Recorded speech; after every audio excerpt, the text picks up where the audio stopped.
I am sorry. Are you okay? Podcast is intended for mature audiences.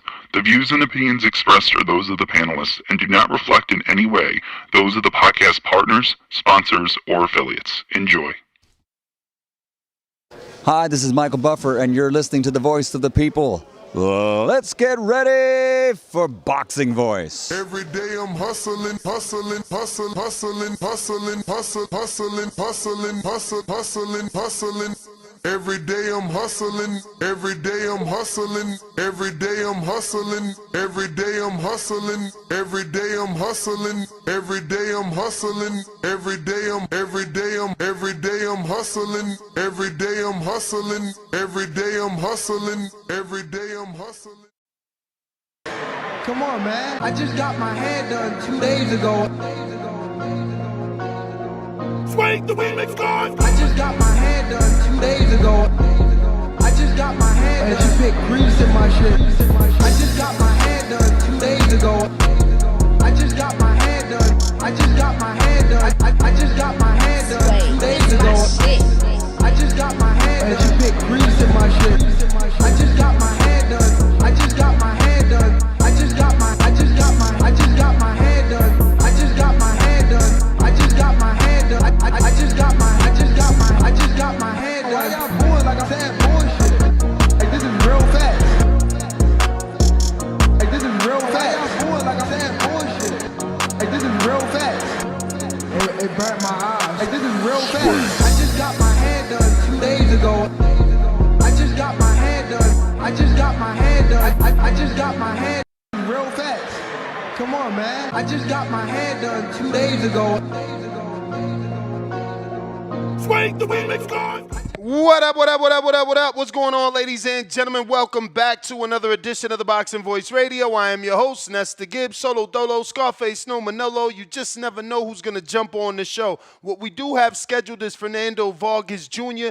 That will be at 4:30 Pacific Standard Time, 7:30 Eastern. So if you want to ask Fernando Vargas Jr. a question, head on over to our Patreon page or our YouTube members page where you could drop him a question and I will ask him said question, letting him know it was you that asked it and where you're asking this question from. So be sure to put where you're from so that he knows he's got, you know, fans and people that watch his fights from around the world. We're rocking and rolling on X live streaming video, formerly known as Twitter. If you're watching it right there, if you're watching a podcast right on X, don't forget to hit the retweet, repost. The quicker and sooner you do that, the more viewers and potential listeners who can turn into callers we'll have. So if you're listening on X Spaces, I need you to go ahead and hit that retweet as well. It costs you nothing.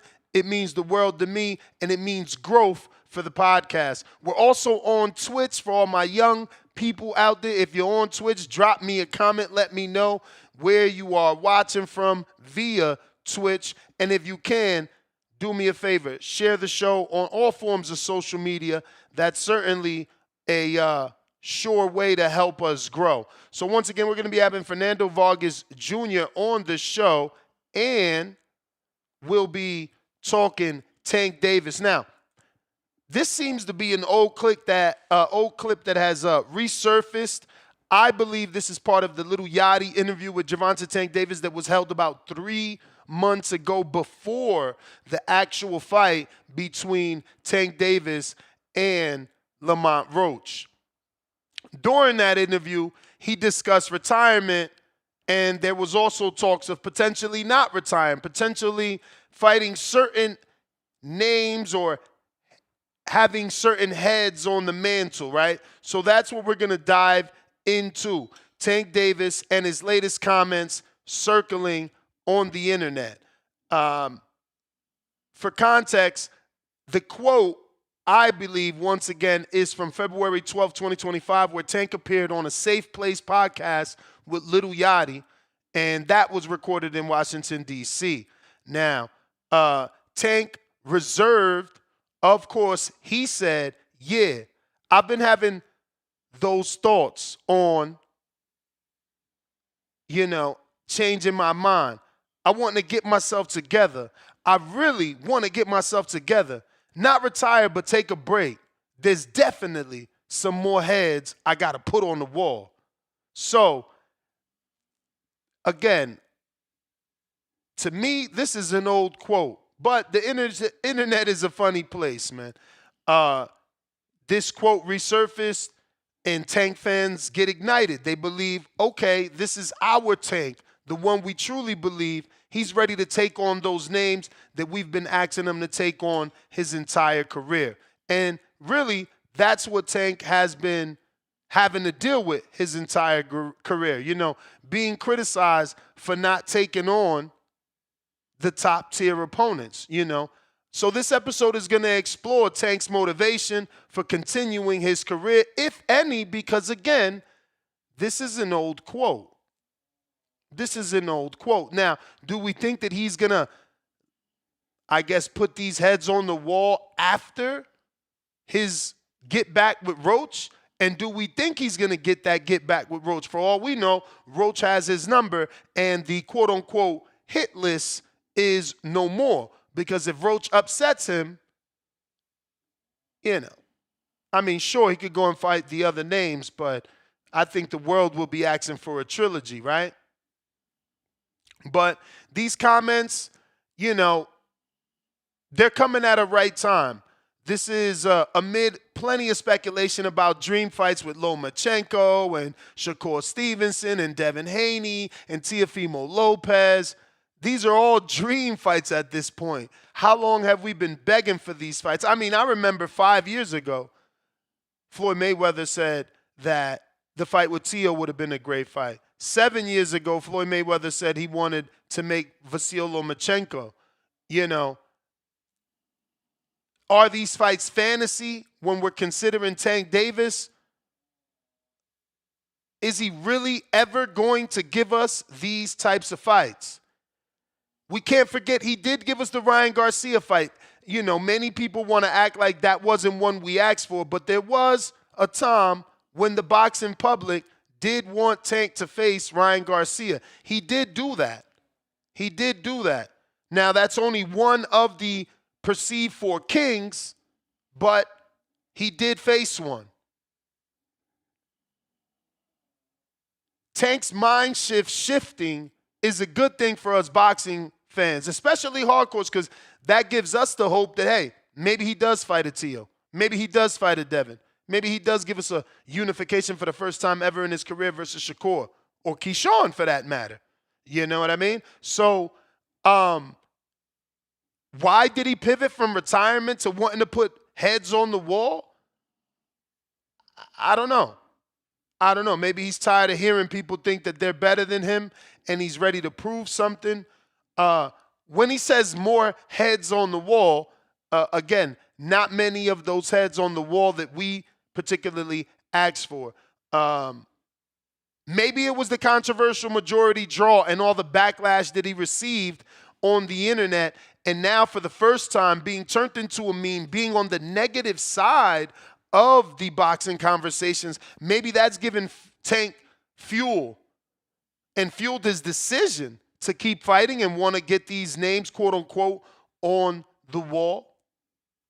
You know, speculation about the hit list, obviously ever since Tank's quote unquote alleged, and I say that respectfully, alleged PBC and Amazon Prime deal. He said it was a 6-7 fight deal. Everybody's name was on the list. So the list is really speculation. We could only hope that he gives us Shakur, Teofimo, and Devin, as those were the names originally requested years and many moons ago.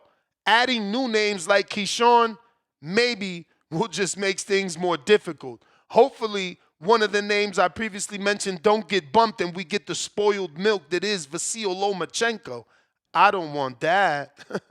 I don't want that. You know, can Tank cement his legacy without facing a top-tier opponent? I'm going to say yeah, obviously he's going to get in the Hall of Fame for being a multi-division world champion. So he may not need that career-defining fight because the career defined itself by jumping up in weight classes, having that knockout power that could only be matched to a Deontay Wilder. Maybe these things may carve out a legacy for Tank without actually facing a Vasil, a Shakur, a Teofimo, or Devin Haney. I mean, listen, let's be real. He has a legacy without those names. People know Tank. He's a draw. Top 5 biggest gates. It's going to be hard to forget him with or without the big name, you know. The fans and their reaction, they are a little bit different, you know. Some are on the side of Tank's legacy is made. He, quote unquote, only set out to make money. Everything else is extra. Some on the other side of that saying he hasn't done enough and that he falls short and can't hold the candle to the career of a guy like Shakur or a guy like Devin, who undisputed and is a 2-time division champ. And, you know, when considering Tank Davis, many frown upon the belts that he's won. You know, has he won a major title in your eyes? That's really up to you to decide. But we do have a poll on our community page, and we're asking, obviously, the topic of the show. Tank Davis saying he's not retiring yet. More heads to hunt. After his draw with Roach, who's next on the hit list? Come on over to YouTube community page. Absolutely free to vote. 64% of the voting public want Shakur Stevenson. 23% want Vasil Lomachenko. 6% want Devin Haney. 7% want Keyshawn.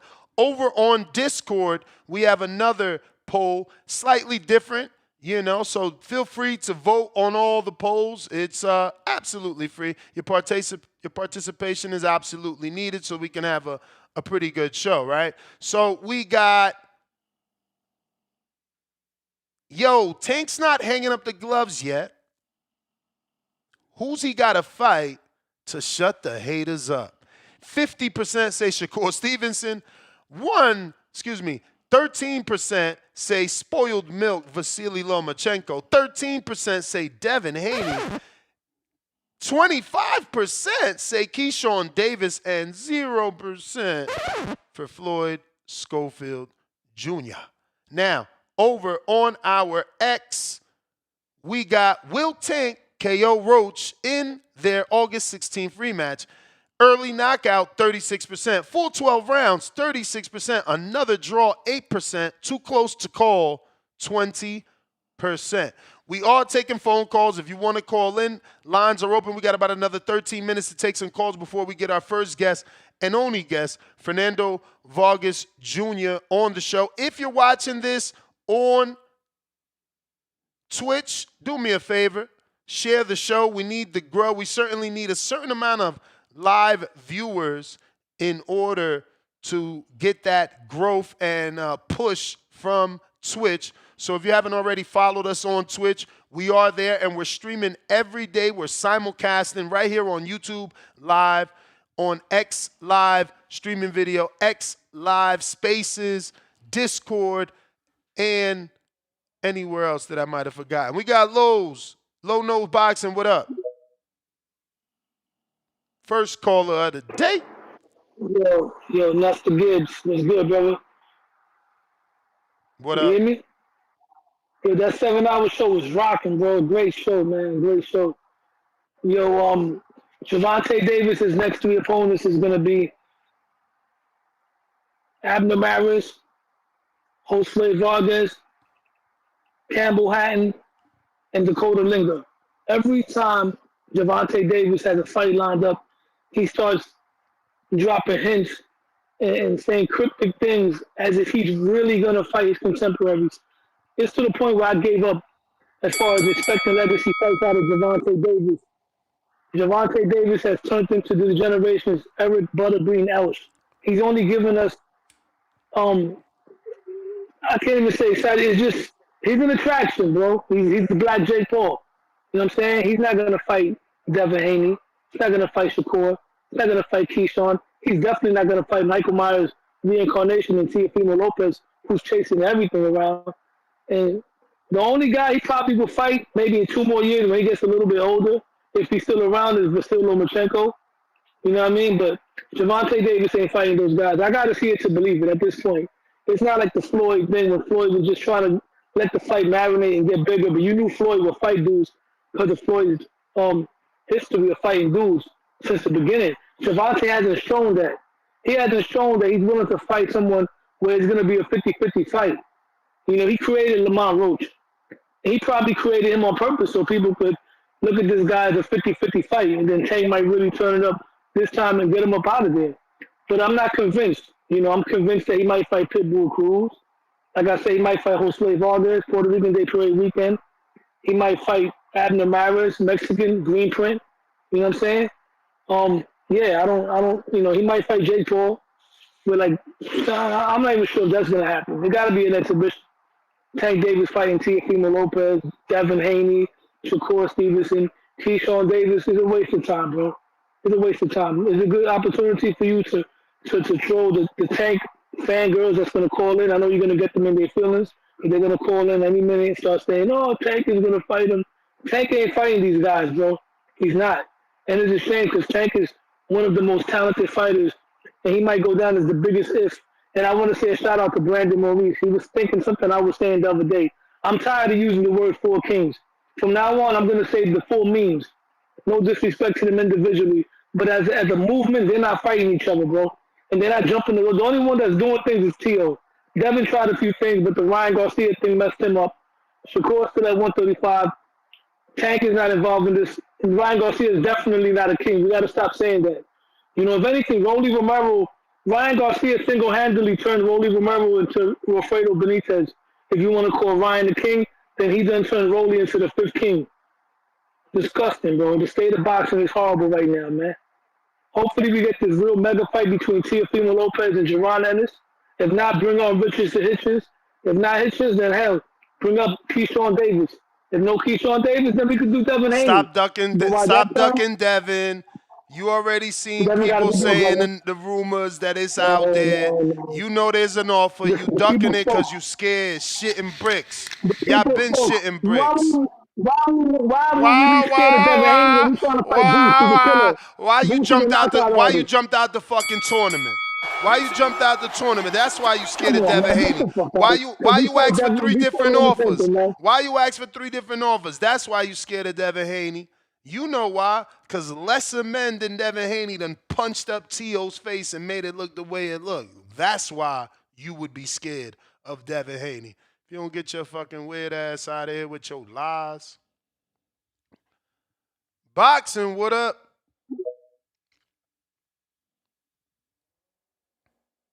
Yeah, what's happening, Boxing Voice? What up? We're back again, mate. It's the second time today. You know it. You know, are you kicking off there, mate?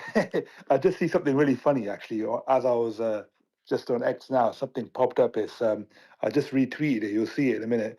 Rolly Romero says he wants to fight Manny Pacquiao and he wants to fight David Benavidez, but yeah, he's just trying to go viral. I seen that yesterday. Oh, People my really God. were That sending was me funny. that like he's serious, bro. But yeah, I think Tank, right? I think obviously the rematch with Lamont Roach takes place probably in August. I think he'll win the rematch.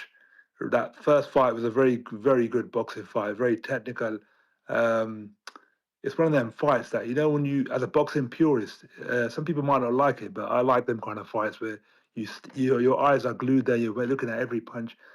But I can see Tank retiring for a little while and coming back. I can see him doing a bit of a Mayweather. He might retire for maybe 12 months, 18 months, then come back, like what Mayweather did after he beat Hatton and De La Hoya. What do you think about that? Yeah, I mean, Yeah, he sometimes might lose his timing, his sharpness. yeah. I don't know how good of an He's idea 30 that years is. old. He's not that old yet. He's 30 years old. He's still, he's at the prime of his career, isn't he? But I think that when Mayweather did that, Mayweather came back even bigger. And then he signed a big 6-fight deal with, for example, Showtime. He went through all them fights. Gervonta Davis could do that because when Gervonta Davis fights, the UK boxing fans love it as well. Not just the Americans. He is a global star in boxing. If he doesn't retire, there are so many fights against Devin Haney, fights against Tiafimo, Ryan Garcia rematch at some point down the line. There's so many big fights. He can move up, fight possibly Ennis. There's so many good American fights in between the 135, 140, and 147 divisions. Yeah, man. We'll see, bro. It's hard to tell with Tank, right? He's so unpredictable, and I think in general, what we want from him, we usually don't get. 100%. I think he's different to Floyd Mayweather. Look, Floyd Mayweather was a little bit more in control. He had a bit more confidence. He was a bit more mature. I think with Tank, he's at such a young age had unbelievable highs that sometimes when he gets a few lows, he needs the right people around him. But he's young, he's got kids. Maybe he sometimes sits there and thinks, "What the hell with it, man?" But he's got a lot of money, and when you've got a lot of money, then your motivation isn't money. Your motivation is, well, I don't have to please everybody, if you know what I mean. Look at Tyson Fury, for example. He doesn't want to. He's got money. He's lost twice against Usyk. He's thinking, why do I have to come back? But the whole country wants him to come back and fight AJ. So sometimes it's up to the boxer, isn't it? Absolutely. It definitely is up to the boxer, bro. If they want it, they gonna do it. They gonna get them big fights. I mean, look, if you remember, I think when Mayweather fought against Ricky Hatton and Oscar De La Hoya, he was a big name. But when he came back against Marquez, the promo that they did, who did the promo? Was it Showtime or HBO? One of them did the promo. That promo, everybody was like, yeah, we can't wait. Oh, yeah. Hey, man, appreciate you calling in. Thank you for checking in. If you guys want to call in, Discord is available. X Space is also available. We got our next guest in a few minutes. We got Why You Mad Toya. Yo. What up? First of all, y'all can stop speaking on Tank name like that and stop calling for that Devin fight. Don't nobody, only people want to see that shit is people in this community. Don't nobody want to see that. You crazy. That shit is old. Y'all talking about Loma is old. That's old. Hey, yo, that's wild. How you gonna call Devin fight older than the Loma spoiled milk fight? You wild. I mean, Brook was at 135, so you can't just say, on one hand, the Loma fight is old, it's saturated, but the Devin fight is not. No, they always at 135. Devin and Tank got actual sparring. They got actual beef. They bet money on this shit. Floyd lost money on this shit. Like rappers lost money. Nah. You trying to hide that fight so the world won't see what's really going on. See what? See the Tank gonna knock his ass out? See that Devin 10 times bigger than Roach, 5 times longer than Roach. Huh. We already know. Facts. That's facts. But his IQ ain't nowhere near Roach. Oh, now Roach is a boxing genius now because he had a draw with Tank. Devin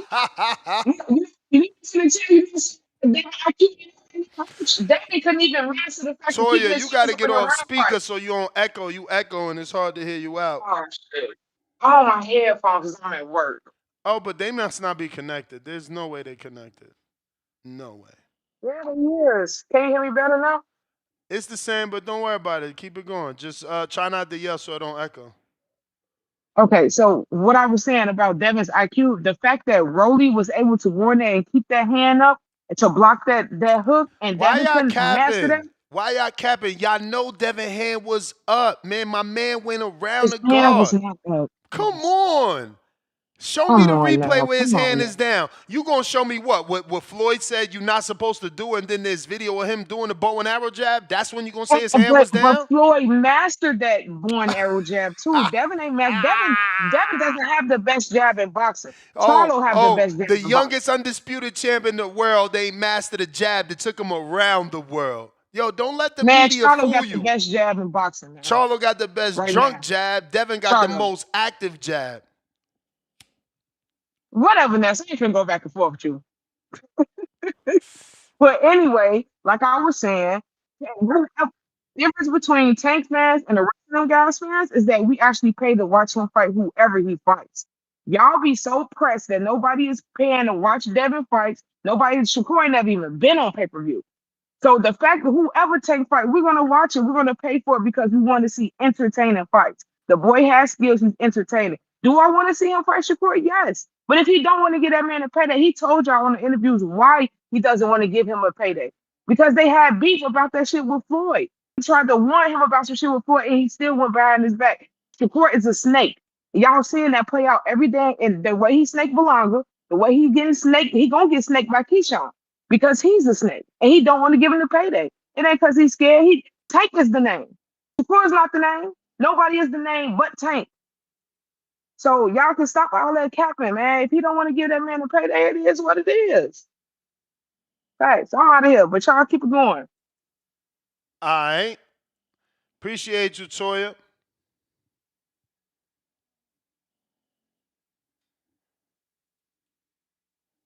All right, we're gonna be having Fernando Vargas on the show, and you know what? We also are having Antonio Vargas on the show. So if you want to ask Antonio a question, I'm going to create a post for that. I should have had one out there. I didn't. Apologies. But Antonio is been elevated, I believe, the full champion, if I'm not mistaken, with the WBA in those lower divisions. He's got a great comeback story. I believe he's a deeply devoted Christian. So, yeah, we got a story to tell. And now we're just waiting on Fernando Vargas. In the meantime, in between time, I'm going to keep taking some callers. I got Cassidy, what up?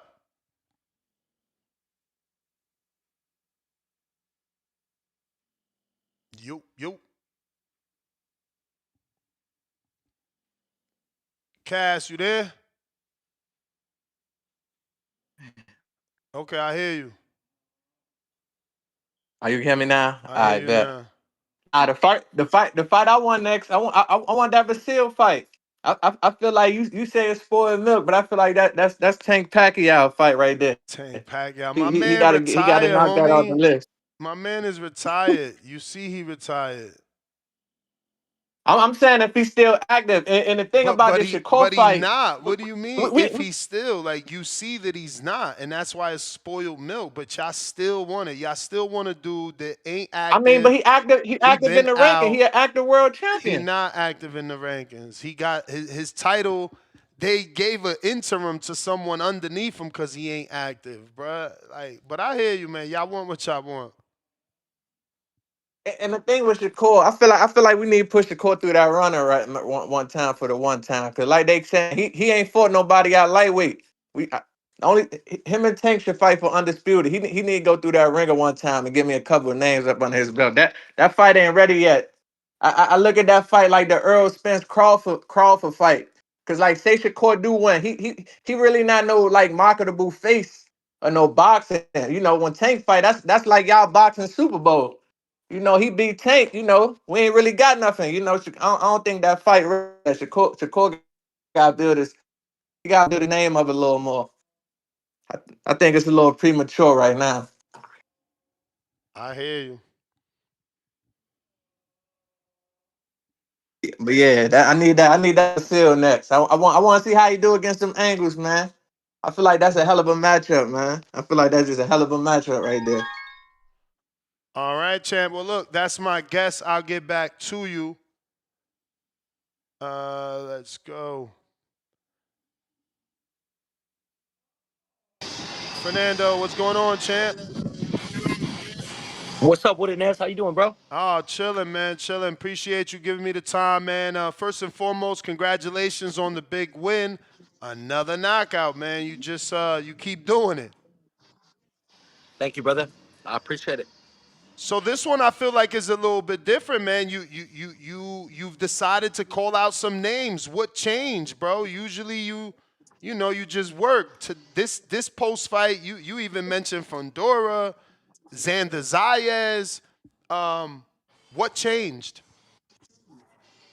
I feel with every, just opponent, Um, if the competition arises, I will show up, and I feel it brought the best me, and a lot of people, you see the comments and people have their opinions, but maybe they were like, oh wait, hold on, 28, he might just be a solid contender, and it's just like I've always knew this, I've known this. Think you got a call. We good? Yeah, you had got a call. Yeah. But at the same time, it was like I showed up for Korea, and he was a game Korea. He saw, Mungia, he saw Janabek. But honestly, bro, I'm talking with my lawyer. I know I called out those names. We're getting a nutritionist on board. We're gonna get a strength and conditioning coach. I think I'm at 47, bro. I made this weight easy, bro. I was laughing. I think 47. I'll be a dangerous 47. I made 154.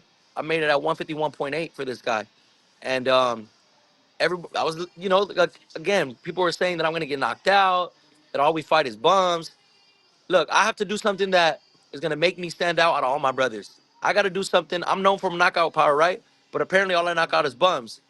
So then they say, oh, well, he has 7 losses. So which one is it, bro? Like, if they don't want to give me my flowers, then I'm gonna just call these people out. And that's just where my career is right now, bro. I picked it up a little late, but if I gotta call these fighters out and be the, throwback retro Vargas like how my dad was, and fuck it, if some smoke comes with me picking up a loss or me testing myself with greatness, then that's just what it's gonna be, bro. And I'm willing to give fight fans that, bro.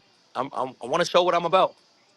Now, you've been flirting with the idea of 147 for a while now. This has been something that's on your mind. Yeah. At one point, I thought you were actually going to make the move. You were talking to me about getting a fight at 47. How Hmm. realistic is it for you? Do you think that someone will offer you a 47-pound fight, or is it going to have to take for you and Marv Nation to get together and find a 47-pound opponent until you get a name at 47? Yeah, I think you got great fights at 47. You got Norman.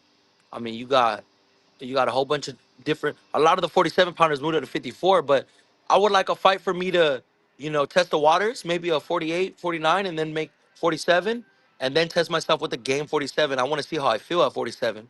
So, if I feel game, if I feel good, if I rehydrate good, if it doesn't affect my performance, then let's do that. You know what I'm saying? So, um, but yeah, bro, it's time to call people out, bro. It's time to, I can't just sit back and be like, oh, like, my dad knows what he's doing. Nah, fuck all that, bro.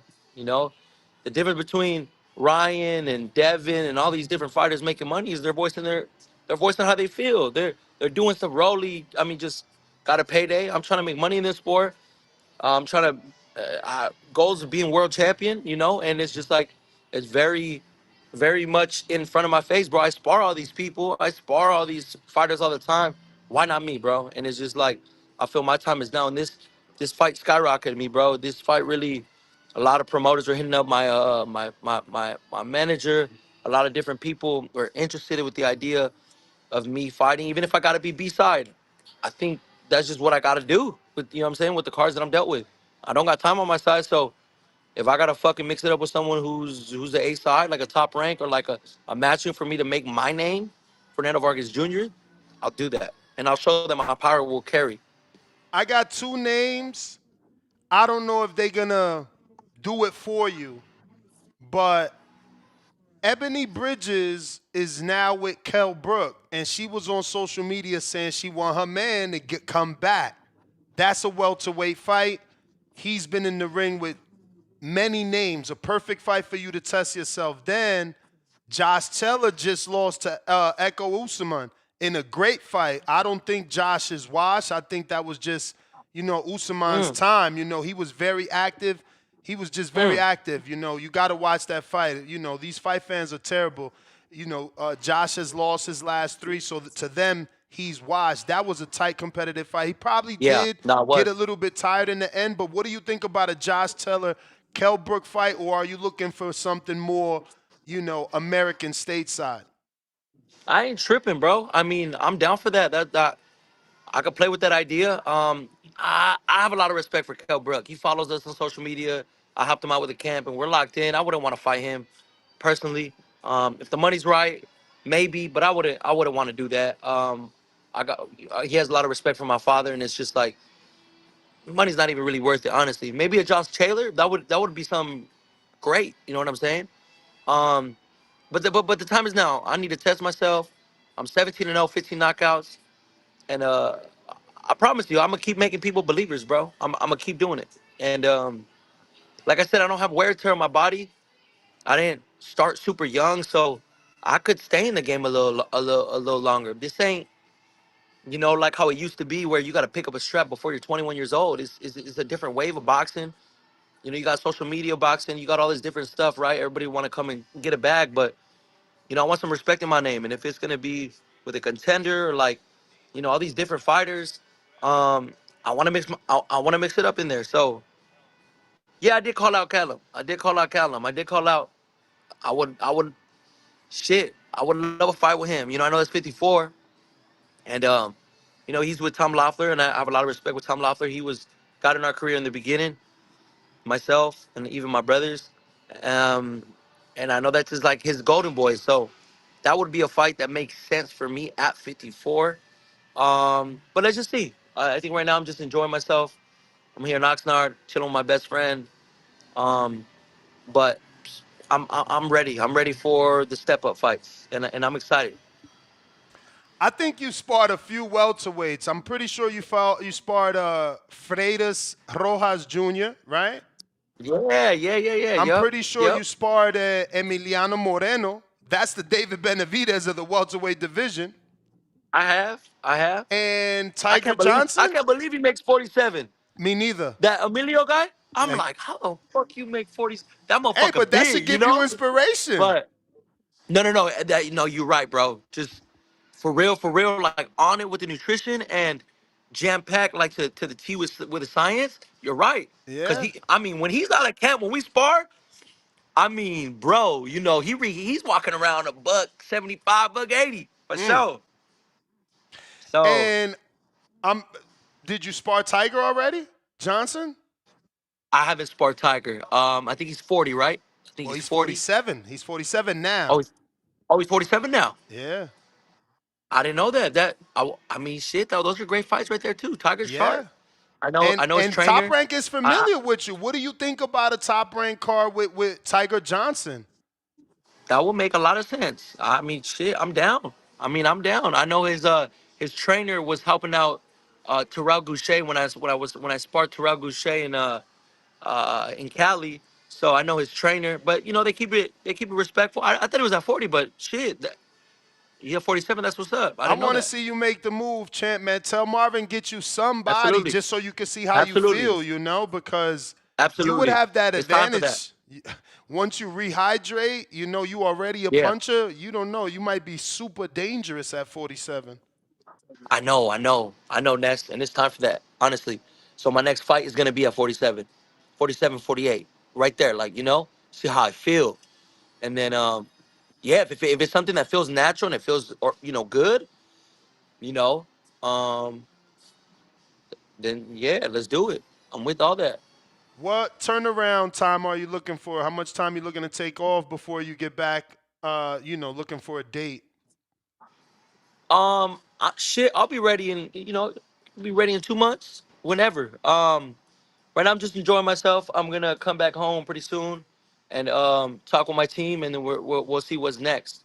But shit, I'm excited, bro. I'm ready to go. I'm always in the gym. Even out here, my uncle Roger has a training facility as well. He trained Patrick Teixeira. He trained Dylan Shaw, I believe. So my uncle's over here. He has the boxing gym as well. So I'm excited. I'm excited for what it holds. Well, I got a couple questions here from the people, and then we'll get you out of here. Once again, we appreciate your time. We got a consejero that says, Fernando, All love, congrats. Ness. All love, my boy. We got Fernando. He says, a consejero says, Fernando, congrats on the W and your success. How do you take care of your mental health, especially before a fight? It's tough at times. I'm not gonna lie. As tight knit as our family is, sometimes we get on each other's nerves. There's family arguments. There's different things that we're going through, or You know, the girl is acting up or I'm acting up. I'm can't wait, whatever the case is. But I just think, you know, having love with our family keeps me sane, keeps me focused.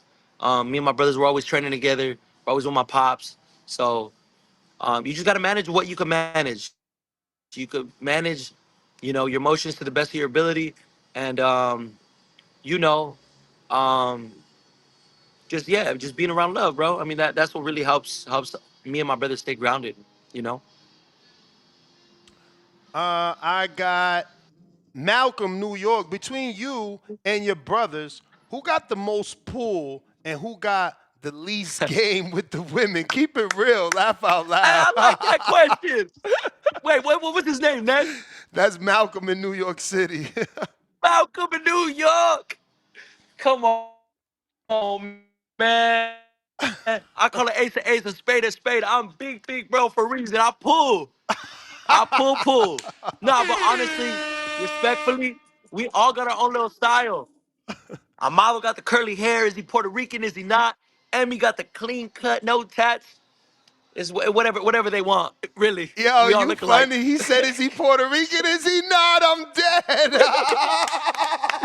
Yo, Diablo, I never thought of that. That's so Rubia. funny. Hey, you're Dominican, right, Ness? Yeah. Rubia. Come on. That's funny, yo. You are hilarious. That was dope. I got LBC's Most Wanted. What's up, Junior? When you fight in the top 10 on your division, let's go for a belt. I'm 12. I'm 12 now at 54. I checked my box rec. So, bro, whatever the next move is right now, I got a great lawyer, bro. Charles Liu. He's Deontay Wilder's lawyer. He's leading our family. He's obviously Emiliano's, Amado's lawyer. I'm ready, bro. I'm ready. Like even as Xander. I mean, Xander didn't look too good with Teixeira, in my opinion. Supposed to get him out of there, bro. I mean, I know Teixeira's rough, rugged. He had a great fight with Adames, but you know, you want to call yourself the next generation and all this stuff. You know, um, I don't know. Does he crack like that at 54 like that? So we'll see. He's a great fighter though. He's a great fighter. Xander is a great fighter. It will be something great for the future. Puerto Rico, Classic Mexico. Mexico, Puerto Rico, yup. It will be something for the future. Um, and I would like that. I would love that. Have you ever sparred Cordell Booker? And what do you think of that fight? I mean, he's coming off of the loss with Fondura, so that's another good barometer to see where you're at. That'd be a great But fight. that is I haven't sparred with 54. him. Yeah. I haven't sparred with him. Okay. What do you think of a potential fight with him? Yeah, I haven't seen too much about him. I don't really know who he is, but I mean, shit, if it makes sense. I'm down. I got Capital Kevin. Fernando, I know that contracts are different for everyone, but with you signing to Marv Nation and Emiliano to Top Rank, why not just both of y'all sign to the same promoter and do cards together like the Charlo brothers? How could have Marv Nation been better for you and Top Rank better for Emiliano? Also, what's next for you? Will Uh, we be able to see you on a bigger network like ESPN, DAZN, Prime, etc.? He has been on DAZN. Marv fights are on DAZN. yeah. No, yeah, definitely. You know, like I said, the time is now. So, you know, Marv knows that we need to give the fight fans, you know, that visibility, and that's what we're gonna have to do. So, if it's 2 fight deals or 3 fight deals with a top rank, and you know, the promoters handle that themselves, you know, like Samson, they do that all the time with PBC, right? I mean, so I mean, there could be stuff like that. So, nah, definitely, we want to give you guys more of a visibility for myself and Amado, because we know everybody's keeping up with the dynasty, and you know, it's only right. So I would love an opportunity with the top rank, you know, maybe a fight deal so they see how I do. And but it's, bro, we do great with fight fans. We do great with selling places out, because you got all of us, bro. Even at my fight, you had Emmy walking us out. You know, you had people there for Emmy. You had people there for Amado. You know, shout out to my boy King Lil G. Walked me out. Devour walked me out. I mean, so there's a buzz right now with my name. So Enough of that. Oh, he's just the son of. He's just daddy's boy. He's just spoon fed. None of that. I don't want to hear none of that. You know, I'm like I said, top 10. I'm with that. So, but it's looking like we're gonna bring it down a bit to 47. If it's 48, 49 for this next fight, I'm down for that. I'm excited for that, man. There's no rush, man. You know, Thank you, thank you, thank if you, you Ness. if you can get to 47, you know that's historically a money division, and there's some good fights there for you, man, for sure. Especially again, if you can make the way safely, it's not affecting you. I got a few more questions here. We got Rod in LA. Would you consider a fight with a Okay. former champion like Brian Castaño next? Man, these are 54-pound Uh, fights, and we haven't seen yeah. Brian in a while, but that is a great fighter. He's a great fighter, bro. I actually helped him to get ready for what fight Damn, you at sparred Legends over there everybody, with Manny champ. Lopez. Yeah, bro, I be in there with them. That's people don't know. I just need my opportunity. That's it. I need my top rank opportunity. Just let me show you what I could do. I Yeah. promise you, and I'll show out. I helped him get ready. What the fuck did I help him get ready for? It's a southpaw, obviously. I forget, but I went out there. I was a sparring partner out there. He had the rooms taken care of, food, and all that. Right, it was a great experience. Um, but he's a great fighter. I mean, again, it's a lot of respect in boxing, but sometimes you need to do that to go to that next level. You know, that'd be a great fight. You know, Brian Castaño, he's a switch hitter too. I mean, he gave Charlo a run for his money. The first fight, he should have been undisputed, in my personal opinion. Um, I thought he won. He switch hits, bro. He doesn't hit an angle like Emmy where he steps to the side or like Bam. He'll punch, and as he's punching, I mean, it's the weirdest thing ever, bro. I'm like, what the fuck? Like, god damn, and he's short. So I'm like, you know, it's like he's. You think he's short for that, or you think he's small for 54, but he got cracked too. He throws a lot of volume too. Heck yeah. I got major media. What's something you do better than your brothers in the ring? That power. I Everything. think. Who's got the higher knockout I thought you ratio? meant You or out. Emmy? I do. Come on, Ness. You know it. Don't play with me, Yeah. Ness. Well, I said that power. I just was trying to confirm.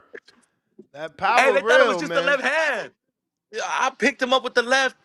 Boom, hit him with the hook, and as soon as before his legs, I saw his eyes. His eyes kind of just. I was like, oh, I gotta go get him. Even if the ref would have allowed him to keep fighting, I would have got him out of there. So this fight was great for me, brother. This fight was great for me, and I want to continue to keep showing up and showing out for these fights. You know what I'm saying? Absolutely. This is a great one. Teasy the Great in Atlanta. What does it mean to be a Vargas to you? Is it a chip on your shoulder or is it an honor? It's an honor. It's an honor. I think I think you've never seen three brothers all charismatic, all could talk behind, a camera, all could fight, all got style. Whether you like us or not, we're gonna speak our mind. You may not like us, because my Mexican people, they don't like that we wear chains or bro, I'm gonna be me, bro, regardless. And I understand you may not like it or um you may not like that I'm expressive, but why? Because you're timid or because you don't want to voice how you really feel? I'm the vocal brother. And that's just what it is.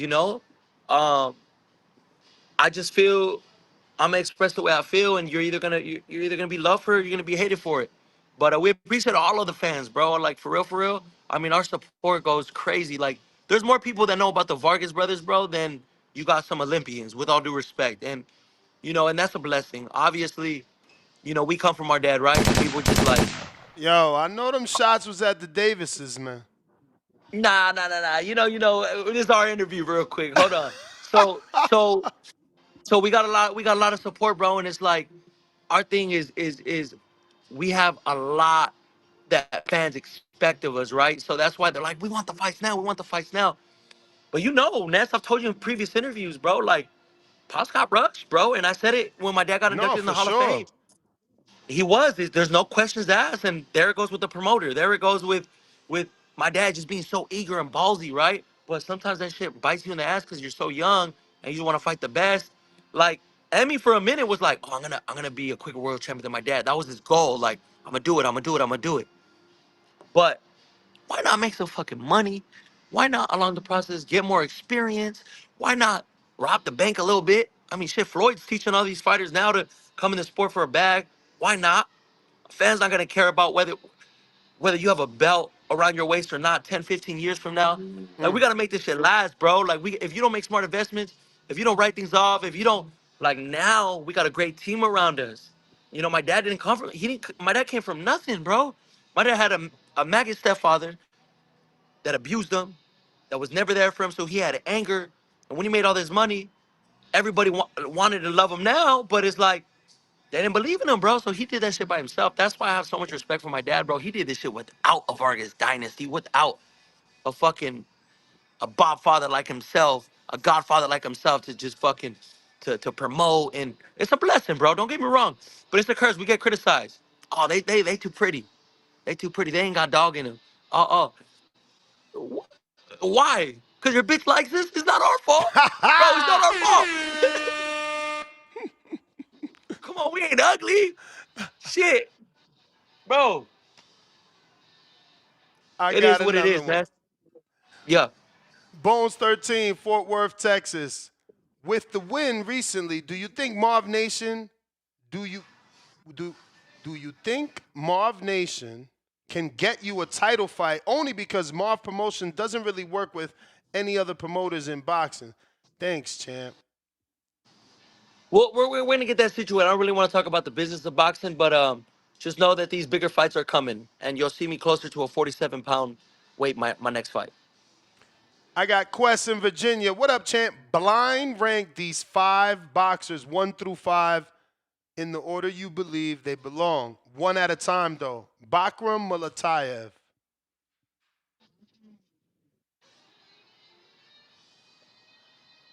1 through Who? 5. Bakram out of That's the one that beat Tim Tszyu, the IBF champ.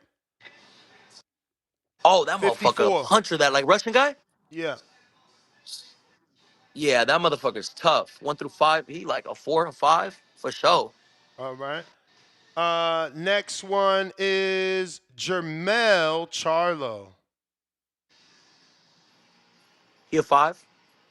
Well, 1 being the highest, so it's an order. Oh, Like it's gonna be 5 okay. names. Oh, okay. 5 names? Fuck. It would help if I knew the names, because then if That's I the put someone thing. He higher. don't want you to know. It's blind ranking. Fucking shit. You're killing me. Ness. Fucking you said Charlo? He like fuck on that Jermel. list. Which one is that? The one that's That was the they former haven't been active undisputed. like that. Former They haven't been undisputed. active like that though. I'll say 3 right there, and then I'll put that other guy. I'll put him 4. All right. Keith Thurman. He Thurman looked good. He looked good as that last fight against that strong white boy, right? Yeah, the Australian, yup. The Australian, yeah. Fuck. Shit.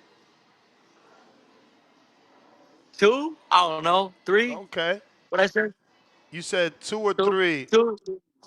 Earl He has Spence. a. You know, I fuck with Earl, but you know, he the last on the list. We haven't really seen him, man. You know, I hope he comes back and strong. But he hasn't fought since the Bud fight. You know, so he has to be on the last on the list. And Tim Tszyu. Tim Tszyu, I'm rooting for him, bro. You know what I'm saying? That last win, I was happy for him, bro, because mentally, just with that cut, he would have won that fight with Fundora if they would have stopped the fight. You know, there were just so many variables that went wrong that fight for him. It kind of messed his psyche. What's left? 2, 1. What was left? I don't even remember. Yeah, I don't remember, bro. He's over Keith though. I got him over Keith. I got Alex in Palm Beach, South Florida. What motivates you the most to become a world champion? The stigma of juniors. I don't want to hear none of that. If you are determined, if you got a goal a task at hand, X, Y, and Z, I'm not worried about none of that. If you show up, you got to get respected for what you show, you know. And juniors, we have a bad rap. Bronny, Chavez Jr. You know, Shout out to Chavez Jr. He has a big fight with Jake Paul. I'm rooting for him, man. I'm a junior, so I get it, bro. Yeah. Like, we're not our dad, but we get all the love from our dad. And it's like, it could get to our head. We're not our dad. We get all the love and respect even from our dad. So it's like, it could get to our head, bro. We could feel invincible, but we got to realize we got to be comfortable in our own skin. And it's difficult being in somebody's shadow, bro. I'm not going to lie. Sometimes I want people to just, I want to just be like, just a normal, like, just like, not be my dad's son. Like, if you're not going to like me, you're not going to like me for me. You're not, if you're going to like me, you're going to like me. So it's tough, bro. But that motivates me, bro. Just being a junior, is difficult because you'll always be compared to your father, no matter how far. I mean, look, Eubanks' biggest fight, right? I was so happy that his dad was there, bro. I love, like, regardless of you guys can't see eye to eye, people love to see that, bro. The legend right there with his son walking out. And it's just a beautiful thing. And even Connor Ben, shout out to my guy Connor Ben. That's my boy. Um, uh, he went out like a warrior, though, bro. I mean, he didn't lose to me. He didn't lose. My dad, when he went out with Trinidad, he didn't lose to the fans. He won. You know what I'm saying? I'm at Nah, for 1%. sure. That's I got no charger on me. Nah, no worries, bro. We could wrap it up. I My guy, appreciate you. Give out your social media, and thank you for joining us, man. Ness, I got a lot of love and respect for you, bro. For sure. Follow me at Fernando Vargas _Jr. Follow the whole dynasty, Emiliano F. Vargas, Amado F. Vargas, my dad, Fernando Vargas, and it's just, we're taking over, bro. Ain't no brothers Bro, like us. I want to say I appreciate that last answer. I hope that my audience, I hope that it resonated with them, because I hear your answer, and I respect what you said. A lot of people can't see that, right? You understand you're getting the love because of your dad, and you want to get out that shadow. Hopefully, they can see that as well versus giving you shit for being a junior. But appreciate you, champ. Enjoy the rest of your day.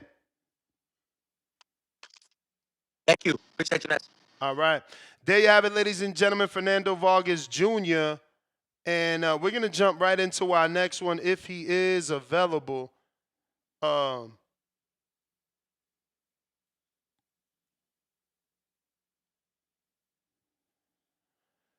Yeah, let me send this out to Antonio.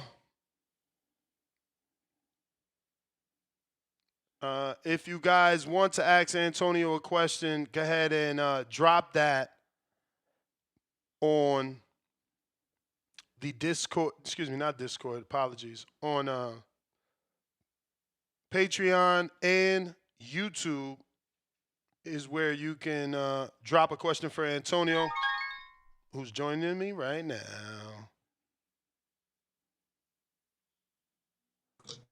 Antonio, what's up, brother? How you doing? Hey, what's up, man? Doing good? Well, man, congratulations, right? You got elevated. You're full champion now, no? Yes, sir. Yep. WBA How does it world champ. feel? How does it feel? It feels all right. It's not the way I wanted to go. I wanted to fight the dude, beat the guy, take the belt. So it's a little mixed emotions right now. For sure. I get it, man. What is the plan? I mean, now that you are the full champ, does that mean because you were elevated that you inherited some mandatories, or are you free to do what you want with a voluntary title defense? Well, yeah, I got a mandatory that I got to fight. So I'm gonna fight in July against the champion.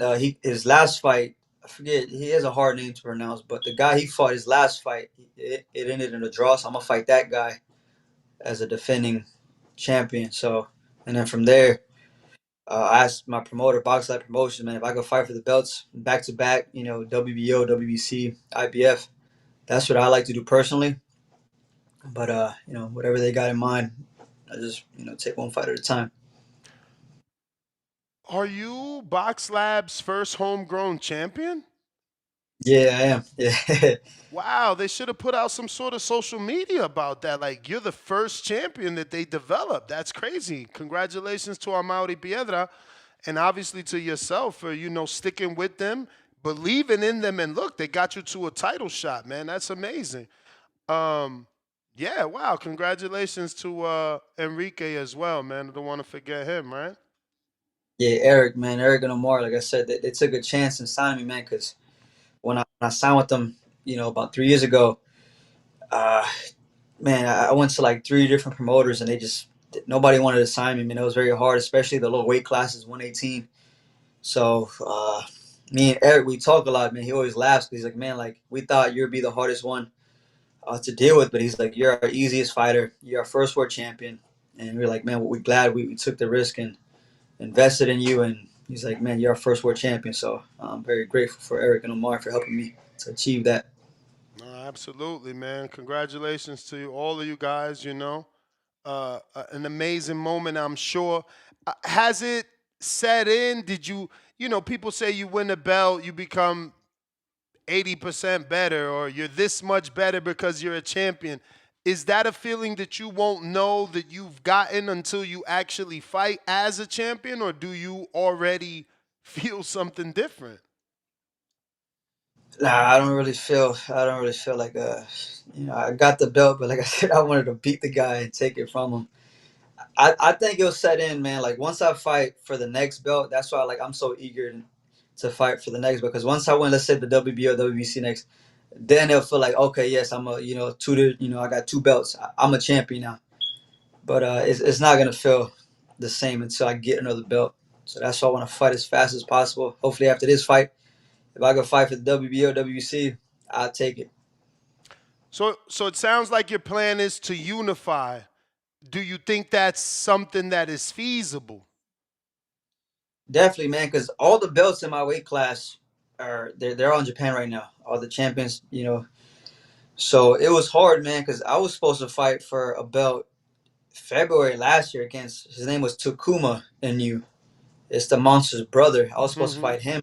They're making it really hard. They did not want to fight, and they avoided us two fights. That's why my last fight, we had to make it the interim war title belt. So if they kept running, they couldn't do that anymore. So I was supposed to fight last year, February, in Japan for the title, but like I said, they just kept delaying it, and I'm here now. I got a belt, so I'm pretty sure they're gonna want that belt back. So I'm pretty sure they're gonna try to unify as quick as possible, which is great because that's what I want to do too. So are you looking forward to a potential fight with Inoue because he's the brother of the monster? You think that's a statement fight for you, or is there a bigger named fight in the division that have your sights set on? I don't really have my sights set on anybody in particular. I just want the belts, man. Like I said, the three champions right now, they're all from Japan. The guy was supposed to fight, he got cut, and it's mandatory. You got to defend your belt in 6 months. If not, they strip you. He got a really bad cut his last fight, but I don't have nobody in particular. I just, like I said, whatever belt comes first, whether it's the WBO, IBF, WBC, I'll take it. So that my goal. I want to become undisputed at 118. That's my goal. And you plan on going to Japan, or you think these fights are going to manifest and take place here in America? I just want to know your thoughts. I'm hoping, because this fight I have to go to Japan in Tokyo sometime. They said late July, but I'm hoping if we could do it in Vegas, something here in the U.S., I think it'd be a lot better. That's what I want, because man, that's a far trip out there in Japan, different time zone, so it's a little harder to acclimate to the time and stuff like that. I've never been over there, so definitely be something different. Are you familiar with Angelo Leo? Do you guys know each other? Do you communicate or no? No, I don't know who that is. No. Oh, wow. He just went and fought in Tokyo and defended his world title. He's 122, I believe. Oh wow. Okay. Yeah, I was, I could put you in contact with him maybe if you want to seek some advice. He's actually vacationing now in Japan. But yeah, maybe if you want to talk about acclimation and what to eat, not to eat, a lot of that is different. The water, is different as well. I don't want you getting sick out there, champ. You laughing, but look at what happened to Floyd Schofield and Daniel Dubois. Wow. Yeah, I'm definitely Something to consider, brother. Something to consider, man. This is your big opportunity. Last thing you want to do is, have a stomach virus because you drank the water or something. Yeah, they're actually gonna send me out with this guy. What's his name? Jorge. What's his name? Linares. Okay. Jorge Linares. So that guy speaks. He grew up out there. He Yeah, speaks no, he's Japanese. familiar. He's familiar, absolutely. He's super familiar with Japan, and he's I think he had a promotional deal with Tekken Promotions for a long time when he was undefeated, and Niño de Oro for sure.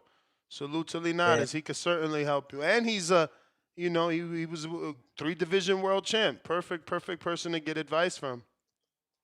No, yeah, they're gonna have him. Do some camp with me. Most likely, we might go to Vegas, do a couple weeks out there. From there, head to Japan for the last 2 weeks, just acclimate to the time. So I'm excited to work with him, man. Like I said, he's a 3 divisional champion. He knows the area well, so I'm looking forward to see what I can learn from him. So, how did boxing at 9 help you manage? You had ADHD, right?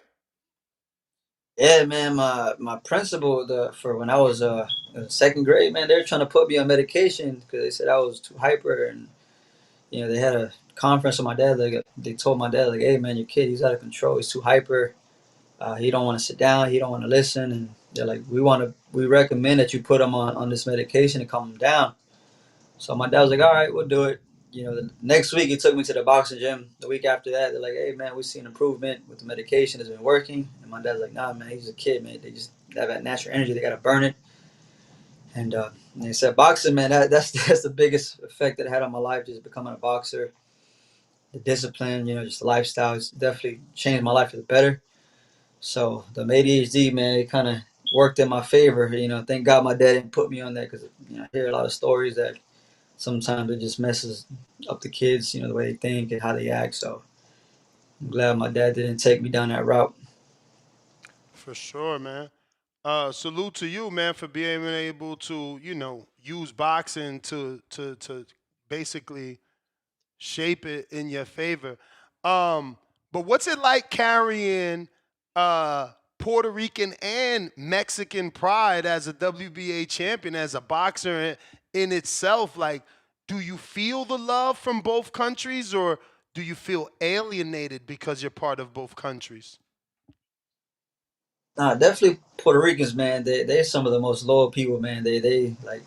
I got a whole bunch of Puerto Rican fans here in Florida, man. And like I said, they're some of the best people to just to be around. They're always happy, and like I said, man, they accept anybody. On the other side, the Mexican culture is a little bit harder to be embraced by them.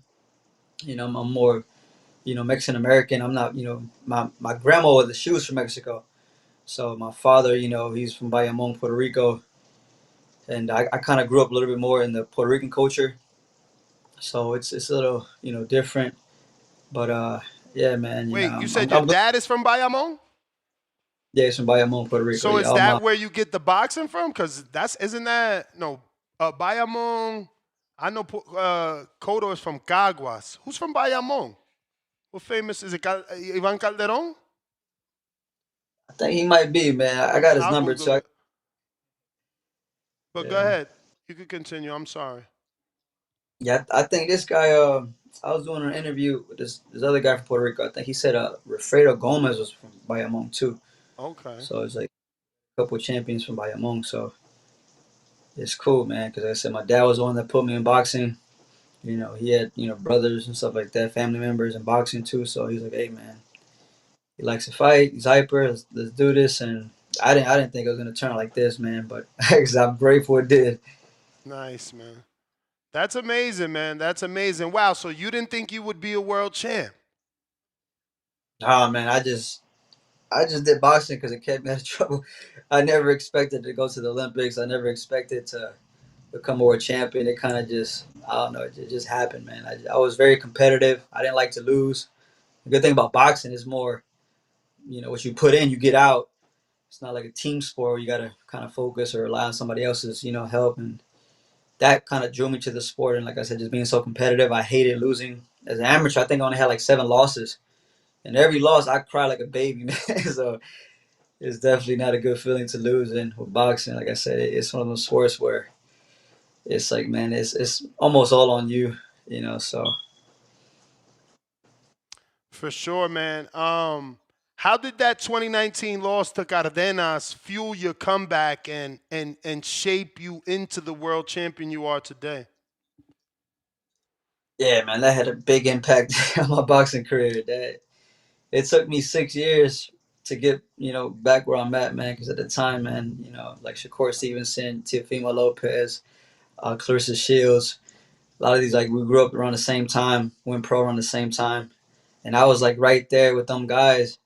But that loss, man, it set me back big time. So 6 years later, I'm here now. I'm trying to establish, the name that people could know me again. So it did help for the better. I was able to make some adjustments, learn. It definitely shaped my character, my faith in God, and it's played a big role in my life for the better. At the time when I took the loss, I didn't know what he was doing, but it's one of them things, man. Just everybody takes losses in life, just in different ways. In my case, it was a physical loss with boxing, and getting knocked out, man, as a fighter. That's the last thing you want to happen, but it comes with the territory. It could happen, and unfortunately, it happened to me. I just made a mistake, paid a price for it. But like I said, I was able to learn from it. I'm still growing. I'm still getting better. Still learning, and I definitely want that loss to come to to good use, man. I don't want to take another loss. I want to train as hard as I can and making sure no more setbacks from here on out. So look, I'm gonna be butchering these names here, man. But is the next fight supposed to be Tenshin Nashu Aqua or Inoue? Or are those just names that you've mentioned in previous fights and that's why you're linked to them? I'm not sure how to pronounce the guy's first name, but I know his last name is Hige. So it's Higa. That's the guy I'm gonna fight my next fight. Hige. Yeah, H Oh, I. okay. Maybe Diago? I Diago think Higa. that. Yep. Number 6 in the Ring Magazine rankings. Mm-hmm. And where is he on these WBA? Number 3 in the WBA under Tenshin Nashuakwa. Mm-hmm. Okay. Yeah, he got a draw with him his last fight, and I think I seen him fight for the WBO, lost for the WBO. So the dude has a lot of experience, man. He has I think 3 world title fights under his belt. So comes with a lot of experience, something, different for me. So definitely want to make the right adjustments and look to, break the guy down. And if I'm able to take him out.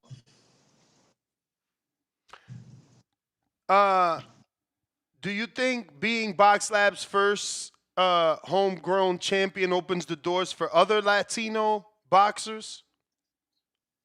I think it does, man. Because, man, Box Lab, they got a lot of Cuban fighters, especially, down here, Orlando. A lot of them come from Miami.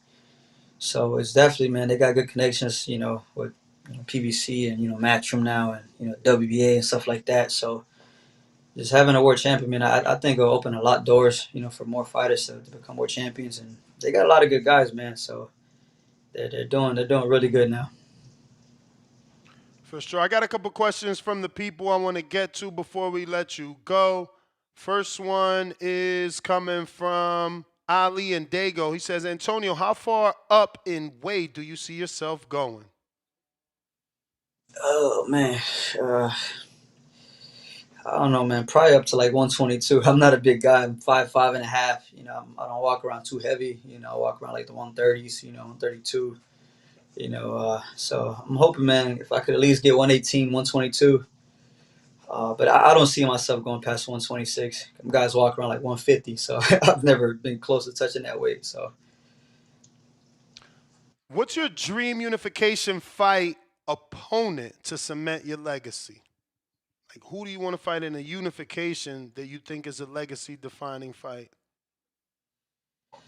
I think once I'm able to conquer this 118 division, in the future, if I could fight this guy, the Monster New, that'd be a definitely potential fight in the future. I don't think I'm ready for a guy like that right now, but if I feel like I'm able to take, the 118, all the 4 champions, get a couple fights at 122, that's a fight that I see that I would like to challenge myself in, build that legacy and being a great fighter like him. Did you watch his fight with Ramon Cardenas, who's from Pro Box? And what did you think of it?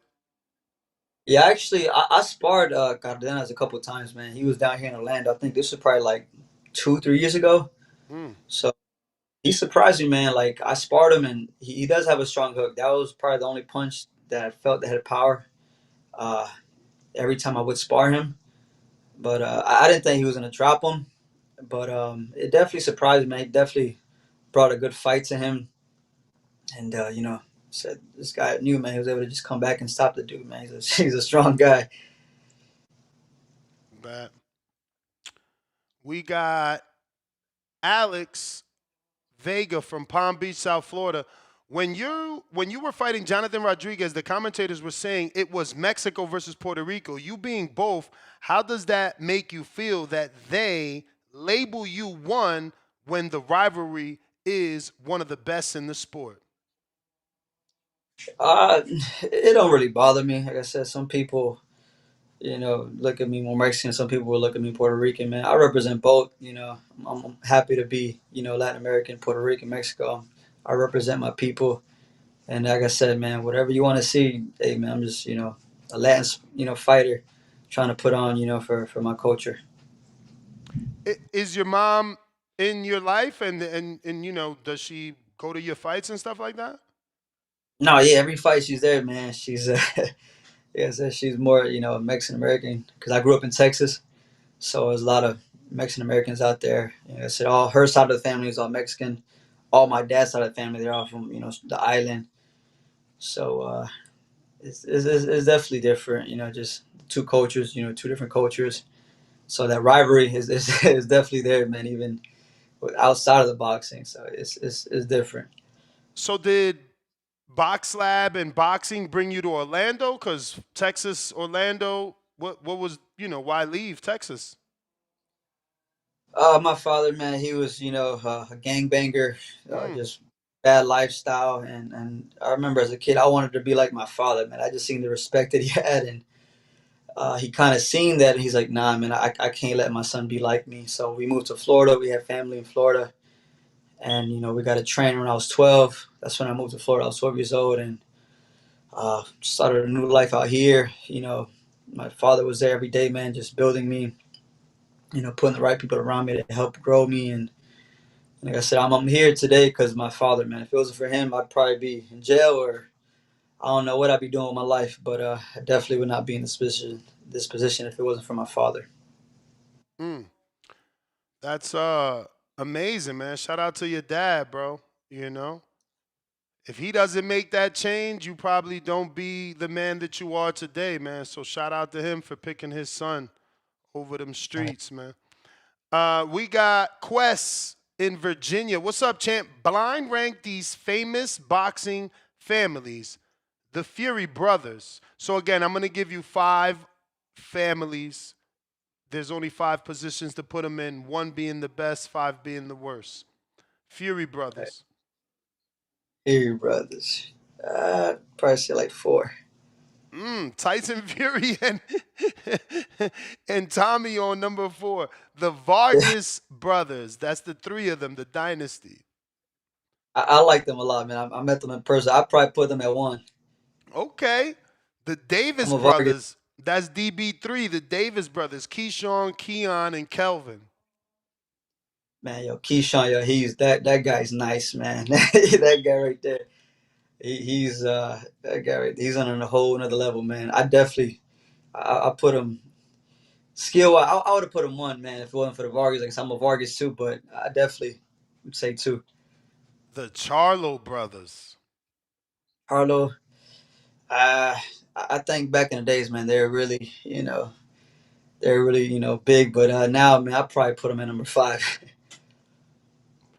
And the last one, the Garcia brothers, Ryan and Sean Garcia. Yeah, well, obviously the last one would be 3, but Ryan Garcia, man, uh, he's nice, man. His brother too. I've seen him a couple times. He's pretty nice. All right, and let me see here. Octo says, "What's your favorite music artist and give us one movie we should watch. Artists, man, I don't really listen to worldly music like that. Yeah, you Christian, right? Yeah, Full nah, man. blown too. Going through that process, man. When I first got married, God started convicting me. He's like, "Hey, man, you represent me. Uh, you shouldn't sound and talk like the world, and what you're listening to is of the world." So it took me almost 3 years for God to transform my mind Bro, and to how do do it. you And run to church music? it's a fire, man. Like I said, like just you look at the Old Testament, man. You had David, you had Joshua, all these warriors, man, these killers, and they go out before battle, man. They worship God. So it definitely it took me some time, man. But like now, man, it's like I can't see myself going out but worshiping, man, because I think about these Old Testament warriors, man. They did the same thing, and just worship. It brings the presence of God, man. And if it wasn't for God, Jesus Christ, if it wasn't for His presence, man, I would not be here.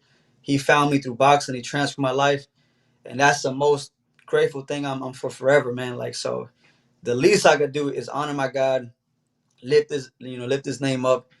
And like I said, it starts with the lifestyle, man. Like I can't lie to God. So whatever you see me do, man, in public, that's what I do in my private life.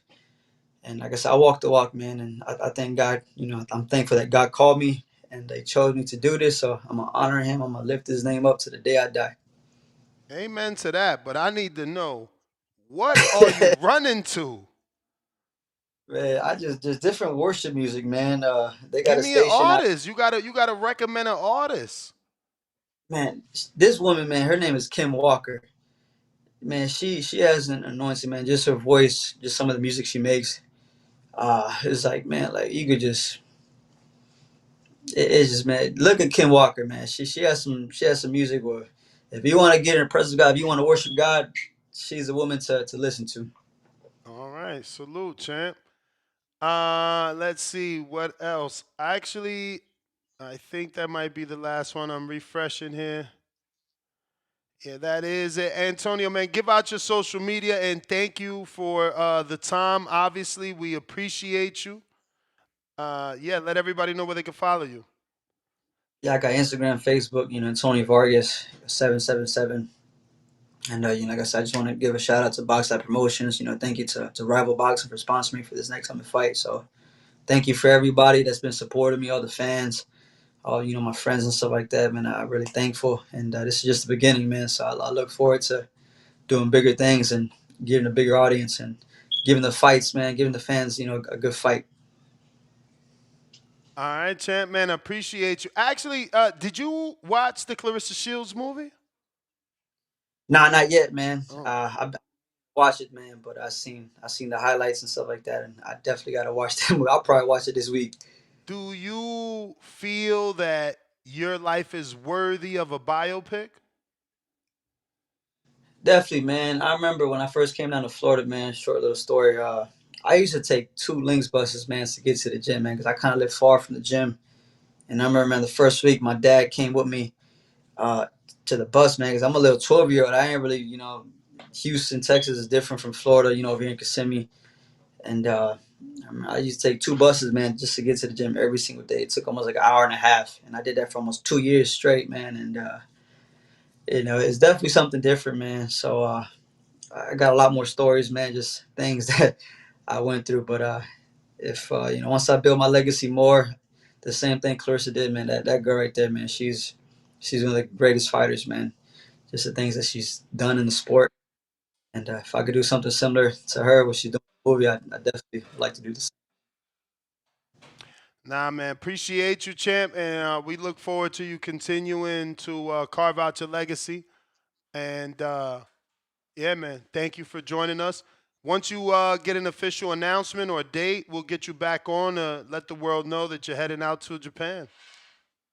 All right, sounds good, man. Appreciate it, man. God bless y'all, man. Likewise, amen. There you have it, ladies and gentlemen. Antonio Vargas, shout out to that man, living that God-fearing life, man. Loving it, man. Phone lines are open for anybody that wants to call in and voice their opinion on today's episode.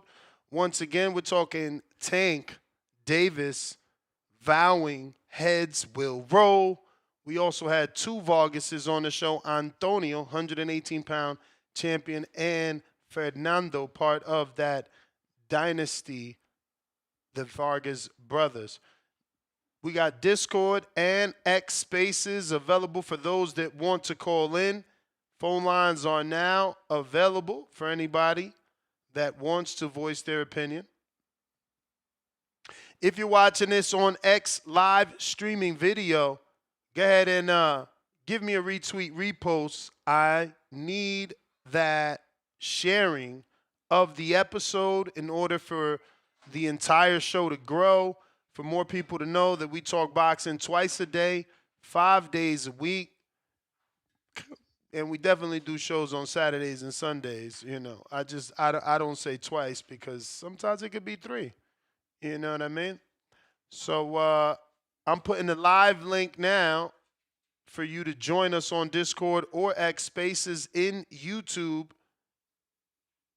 On the live chat, if you want to call in, just click one of those links for the respected service.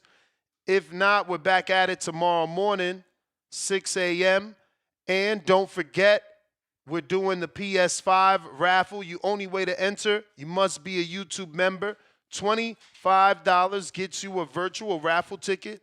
You're allowed to buy as many raffle tickets as you want and increase your potential and probability of winning the brand new, never before open or used PS5. We got Saint on the check-in. Remember, use the Cash App or Zelle on the screen. Pause the screen, use your camera phone to scan the QV code. Saint, what up? What up, Ness? Hey, is Tone there? Nah, solo dolo, Scarface, no Manolo.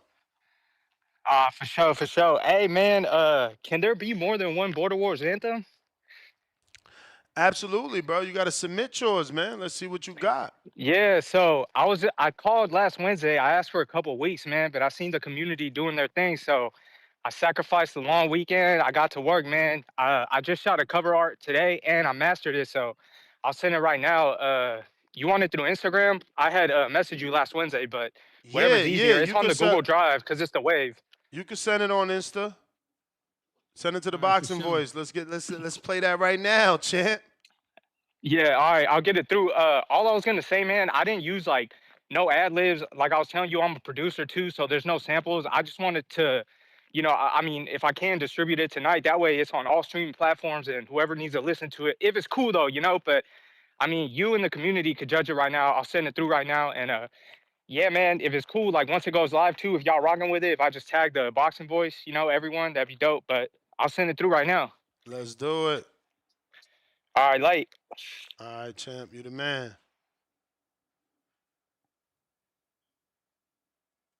Hey, if you're watching this on YouTube, don't forget to hit that thumbs up. That subscribe is going to help with the visibility.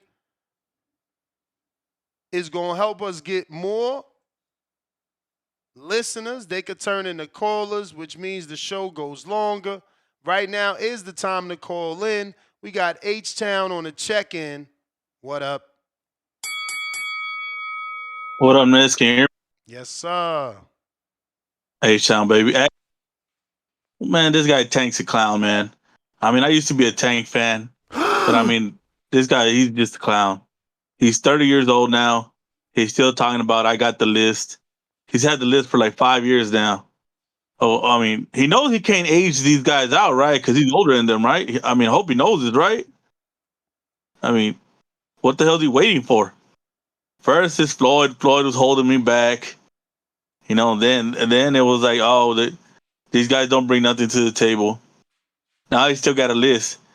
Well, Tanker Clause, right? That's what they say. Tanker Clause. He's making a list, checking it twice. Boy, he's gonna be on that list for about 10 more years, Ness. Well, you're never gonna see this guy fight none of the top guys.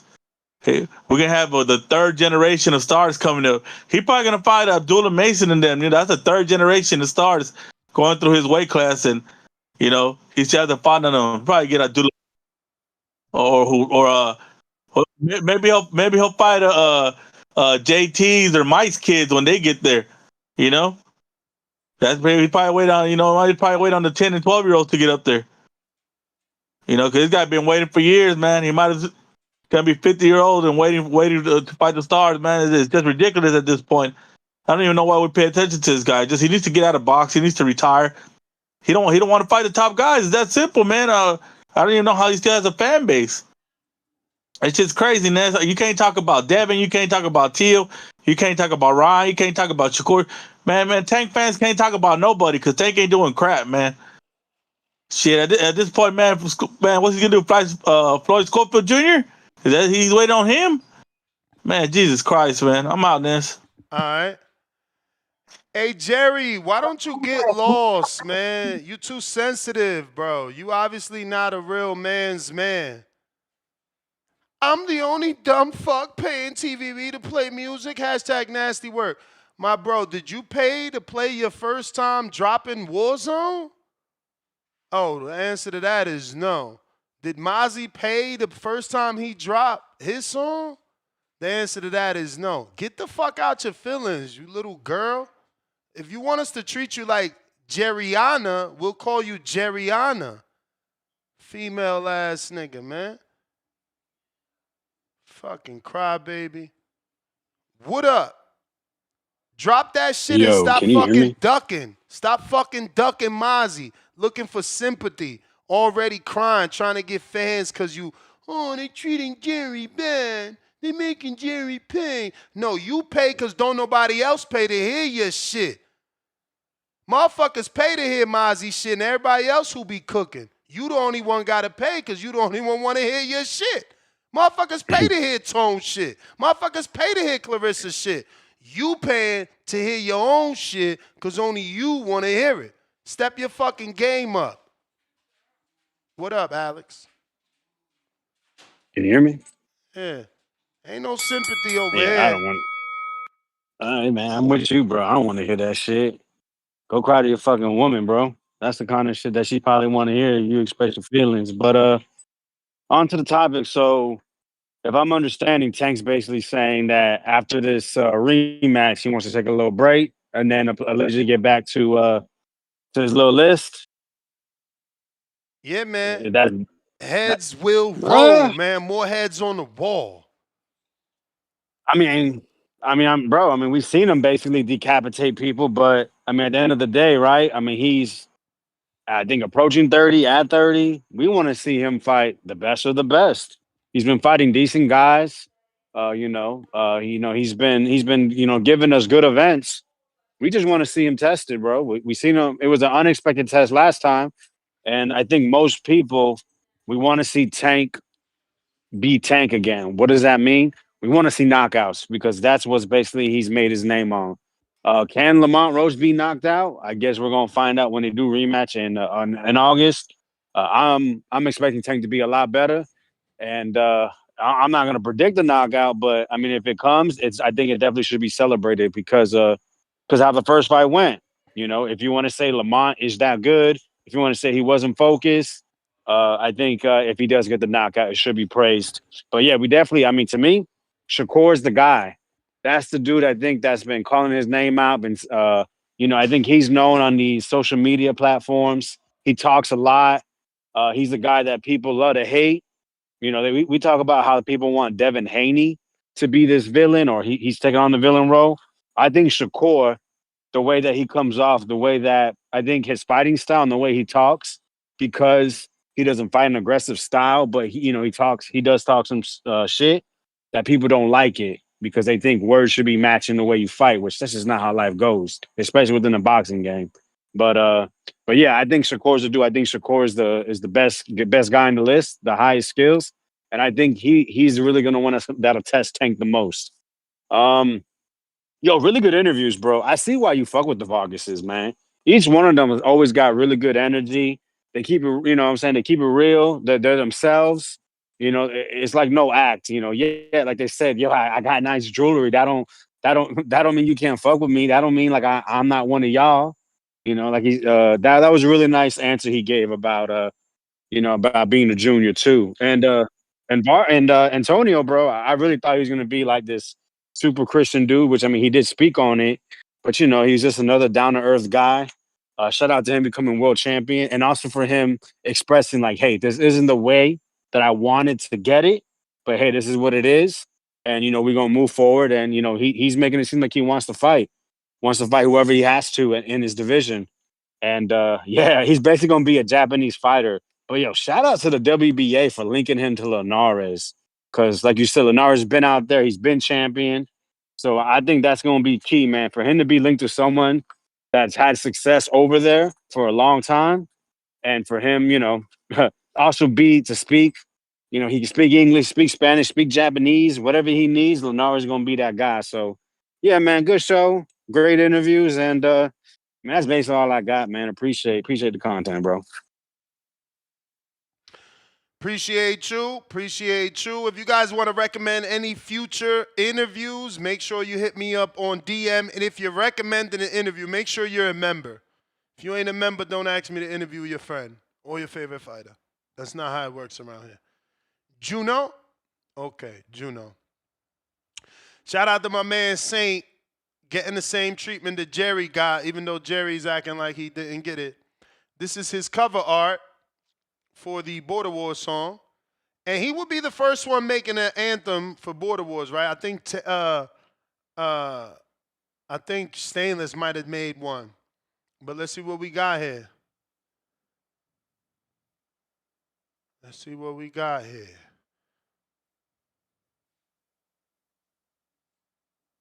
I don't hear it. Is it locked? You want to download it?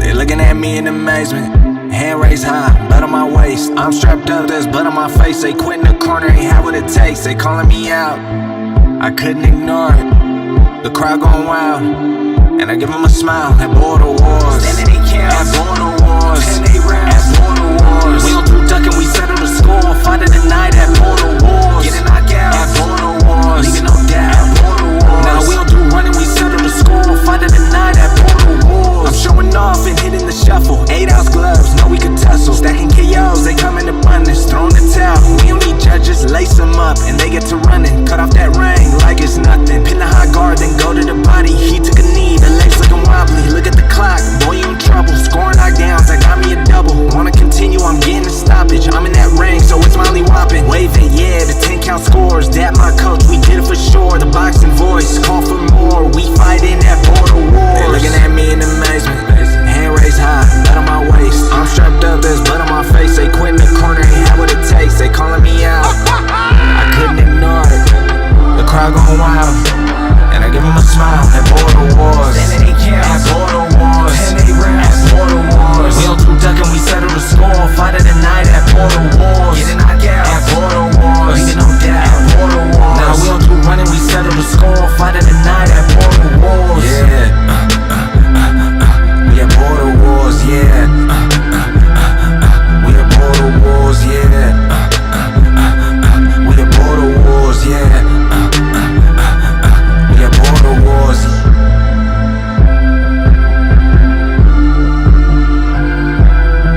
We at Border Wars.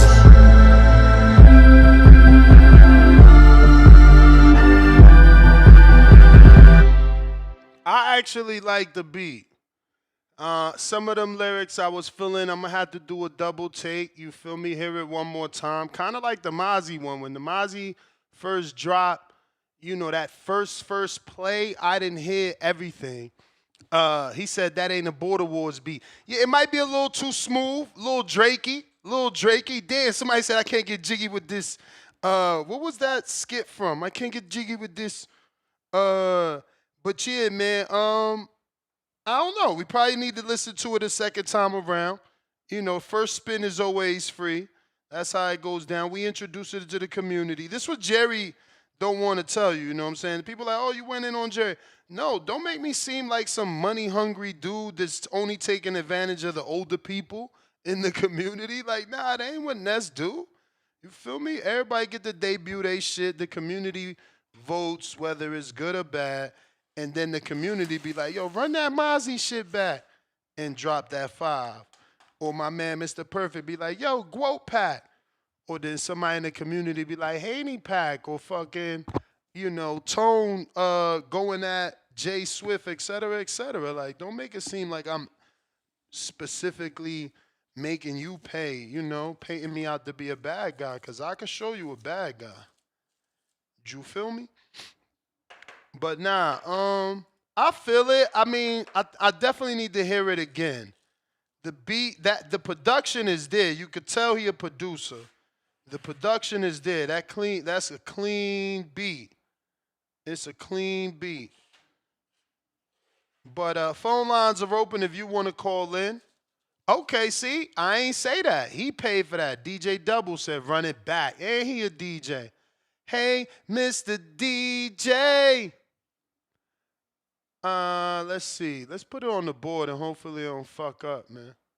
I've been playing Mozzy shit off the board so it don't fuck up. But it is what it is.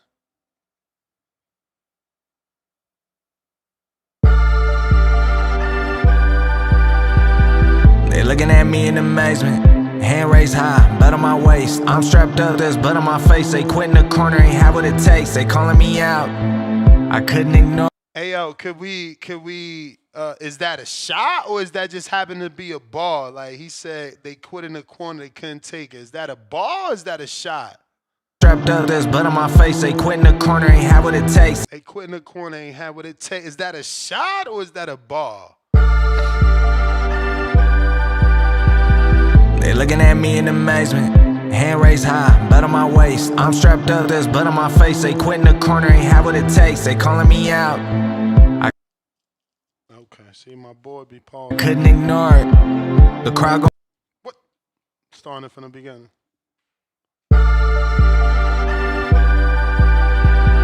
They looking at me in amazement. Hand raised high, blood on my waist. I'm strapped up, there's blood on my face. They quit in the corner, ain't have what it takes. They calling me out. I couldn't ignore it. The crowd going wild, and I give them a smile. At Border Wars, at Border Wars, at Border. Damn. Wars. We don't do ducking, we settle the score. Fight of the night at Border Wars. Get a knockout at Border Wars. Leaving no doubt at Border Wars. Now we don't do running, we settle the score. Fight of the night at Border Wars. I'm showing off and hitting the shuffle. 8-ounce gloves, know we could tussle. Stacking KO. I don't like this. Starting it over. They looking at me in amazement.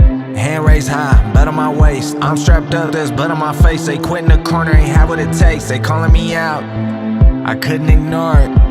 The crowd going wild, and I give them a smile. At Border Wars, at Border Wars, at Border Wars. We don't do ducking, we settle the score. Fight of the night at Border Wars. Get a knockout at Border Wars. Leaving no doubt at Border Wars. Now we don't do running, we settle the score. Fight of the night at Border Wars. I'm showing off and hitting the shuffle. 8-ounce gloves, know we could tussle. Stacking KOs, they come in abundance. Throwing the towel, we don't need judges. Lace them up and they get to running. Cut off that ring like it's nothing. Pin the high guard, then go to the body. He took a knee, the legs looking wobbly. Look at the clock, boy you in trouble. Scoring knockdowns, I got me a double. Wanna continue, I'm getting a stoppage. I'm in that ring, so it's Molly whopping. Wave it, yeah, the 10-count scores. Dad my coach, we did it for sure. The boxing voice, call for more. We fighting at Border Wars. They looking at me in amazement. Hand raised high, blood on my waist. I'm strapped up, there's blood on my face. They quit in the corner, ain't have what it takes. They calling me out. I couldn't ignore it. The crowd going wild, and I give them a smile. At Border Wars, at Border Wars, at Border Wars. We don't do ducking, we settle the score. Fight of the night at Border Wars. Get a knockout at Border Wars. Leaving no doubt at Border Wars. Now we don't do running, we settle the score. Fight of the night at Border Wars. Yeah. We at Border Wars, yeah. We at Border Wars, yeah. We at Border Wars, yeah. We at Border Wars.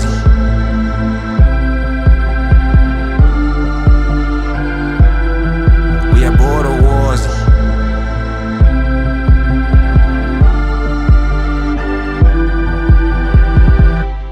Sometimes a song need 2 plays, man.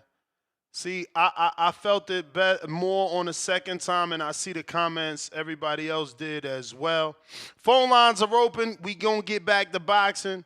Not to say that that wasn't boxing. Obviously, that is one of the anthems that we requested from our audience so that we could have a Border Wars anthem. Remember, Border Wars taking place August 2nd. It's our USA amateur boxing event. This is the real deal. Our community gets in the rings and swings. 4 p.m. Central Time. Live right here on youtube.com/The Boxing Voice. If you can't make it live in person to Milwaukee, Watertown, Wisconsin, then, watch it right here on YouTube, live on X, live on Twitch, live on Discord. But you can show up live and buy yourself a ticket at 104 Simpson Street, Watertown, Wisconsin. Shout out to my sponsors. Shout out to heavyweight professional boxer Jermaine Howlett. Shout out to Sarafina Management. Shout out to B3 Boxing Picks. Shout out to King Cam Kamari Walker, professional boxer. Shout out to the IBO. Shout out to the WBC amateurs that provides the WBC amateur green belt for our fight of the night winner. Shout out to Tip Bellis, fight of the night winner. Shout out to Keem the Dream, fight of the night winner. If you win fight of the night, you get an emoji. Yeah, you get an emoji right here on our live chat that your own TBV fams can use. Tips was there, got bumped out by this year's Border Wars winner, Keem. Now this Border Wars, you can bump him out if you become Fight of the Night winner.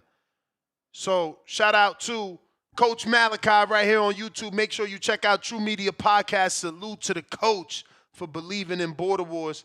Shout out to Old School Boxing, where we will be holding the event in Watertown, Wisconsin. Shout out to DEFCON. Shout out to Mark Habibi and Fight Book. Fight Book is launching in June. It's a way to, if you're a professional fighter, this is a way to get fights with no management, man. So shout out to Fight Book, for those people that it's hard to get fights, this is going to change things up. Hard to get sparring, this is going to change things up. It's going to be promoters there, managers there, everything there. I do got more IBO shirts, Dwayne. I just don't know what size you need, and I gotta check. Tickets are going to be priced at $20 to $35. We are also going to have VIP tables, and those are going to come with complimentary bottles. So, yeah, man, check us out. August 2nd is going down, down, down, down, down. StockChasers. Yo, Nuss, what's good? You hear me? Perfect. All right. Yo, man. Listen, check this out. Yo, Saint, that joint was fire. I'm going to give it like a 7.5 out of 10, which is pretty good. I like it, and it fits Borderwell really well. So shout outs to Saint on that. Yo, Nuss, man. So let me get this straight, man. They gave this kid $250 million, right? Because didn't he sign a 7-fight deal, supposedly? Allegedly. Okay, allegedly.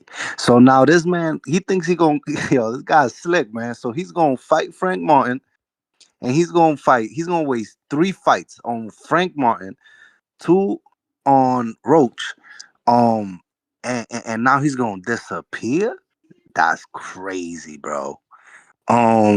Man, and this is a bad look, bro, because you know what happens, man? This messes up other boxers' money, man. Let's say somebody wants to sign, a nice 4 or 5 fight deal, worth a lot of money, man. Stuff like this just gives the sport a bad look, bro. He ain't living up to it. And I'm not a Canelo fan, but Canelo's been scrapping. I know he got a couple fight deal too, but I mean the way he's been fighting, been alright. But what I'm trying to say is this is bad because at least Canelo's following up with the fights on his dates. Tank Davis finna just run off with the 250 mil, allegedly. Damn, that's nasty work. I truly don't know how people can support this fool, man. or have the audacity to be clapping at Shakur and Devin Haney, which actually be going out here fighting and doing a thing. So I don't know, man. I want to see how long this Tank thing could keep going because, man, I see everybody getting off this bus sooner or later. It's just nasty work. But yeah, that was my thoughts, Ness. Thanks for having me. All right. Speaking of Border Wars, just want to let you guys know Friday, August 1st, they just added Boys to Men and Bobby Valentino to the state fair on Friday, August 1st.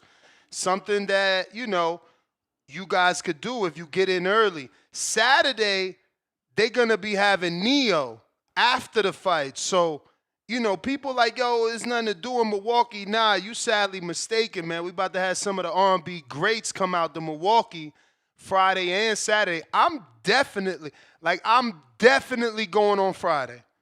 Like, Adrian, if you listen to this, you better contact your DJ friends. I need tickets for the Bobby Valentino one. Me and my lady, we need a table. What? Who don't listen to Bobby Valentino, man? Fucking James always hating, bruh. Atlanta, y'all whack if y'all don't fuck with Bobby V, man. What's wrong with y'all? What? I got Bobby V in the playlist right now. Right now. All his shit with Wayne. Bruh, fuck out of there. Y'all some haters, bruh. Haters. Shout out to Milwaukee bringing in the dopest R&B artists for that weekend. El Consejero, what up? Hey, Ness. Hello? What up, champ? We hear you clear. Hey, man. Shout out TPV. We got some talented members in this community for sure. That was a good interview, man, for Junior. Sounds like, yeah, he's down to do 147. So, I mean, what does that mean? Ryan's up in the mix. I do think that's a big fight for the culture. I mean, it's like, hey, the Vargas dynasty, they're coming here to dethrone Ryan, and it's a good comeback fight for Ryan, right? If he were to fight one of the Vargas, well, I guess Junior, right? So, I mean, shout out to him. Also, Ness, yeah, I like what he said. About, man, he's got Mexicans hating just because he wears chains and he's tatted. And I feel like, it's when it's more so, and it's again with the Canelo thing. I feel like these Mexicans that hate, it's the Mexican Americans that hate. It's not the exact Mexicanos from Mexico, right? Because, I have uncles. My wife has uncles. They're from Mexico. They're from the state where Canelo's from Jalisco. And they talk mad shit about Canelo, right? Because he's ducking, right? He don't got it no more. And my wife's dad is actually a big Benavides fan, so I think that's a misconception, right? I think it's just with Mexican Americans, it's like you go to Mexico, you're not Mexican enough, but in the US, right, you're Mexican, and you just kind of, you just start hating for the people you feel like aren't Mexican enough, and honestly, Benavides said on the Pound for Pound podcast that if Bud wins, he's down to go back to 168, right? And he'd fight Bud. I mean, I'm a both Canelo fan and Benavides fan. So I feel like if Canelo wins, it's he stays on the top. But if Bud wins, well, now we got a potential Crawford Benavides match, and then Benavides takes over. He takes the crown. You think Crawford fights him and doesn't retire after beating Canelo? Yeah, well, that's the thing, right? Okay, or Canelo doesn't ask or request a rematch.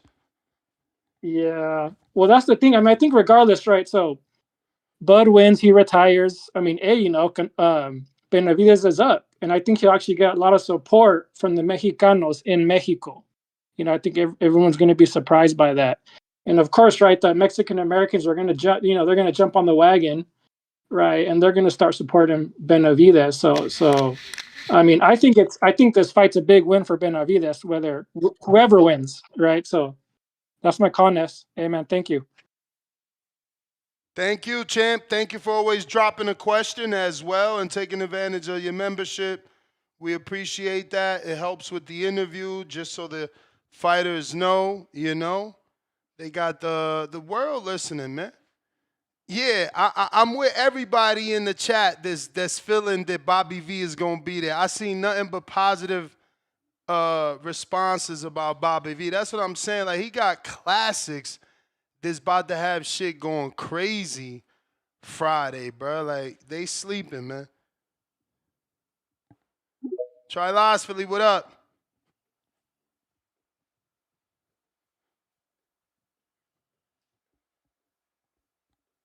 Trilosophy, what up? Quest Best.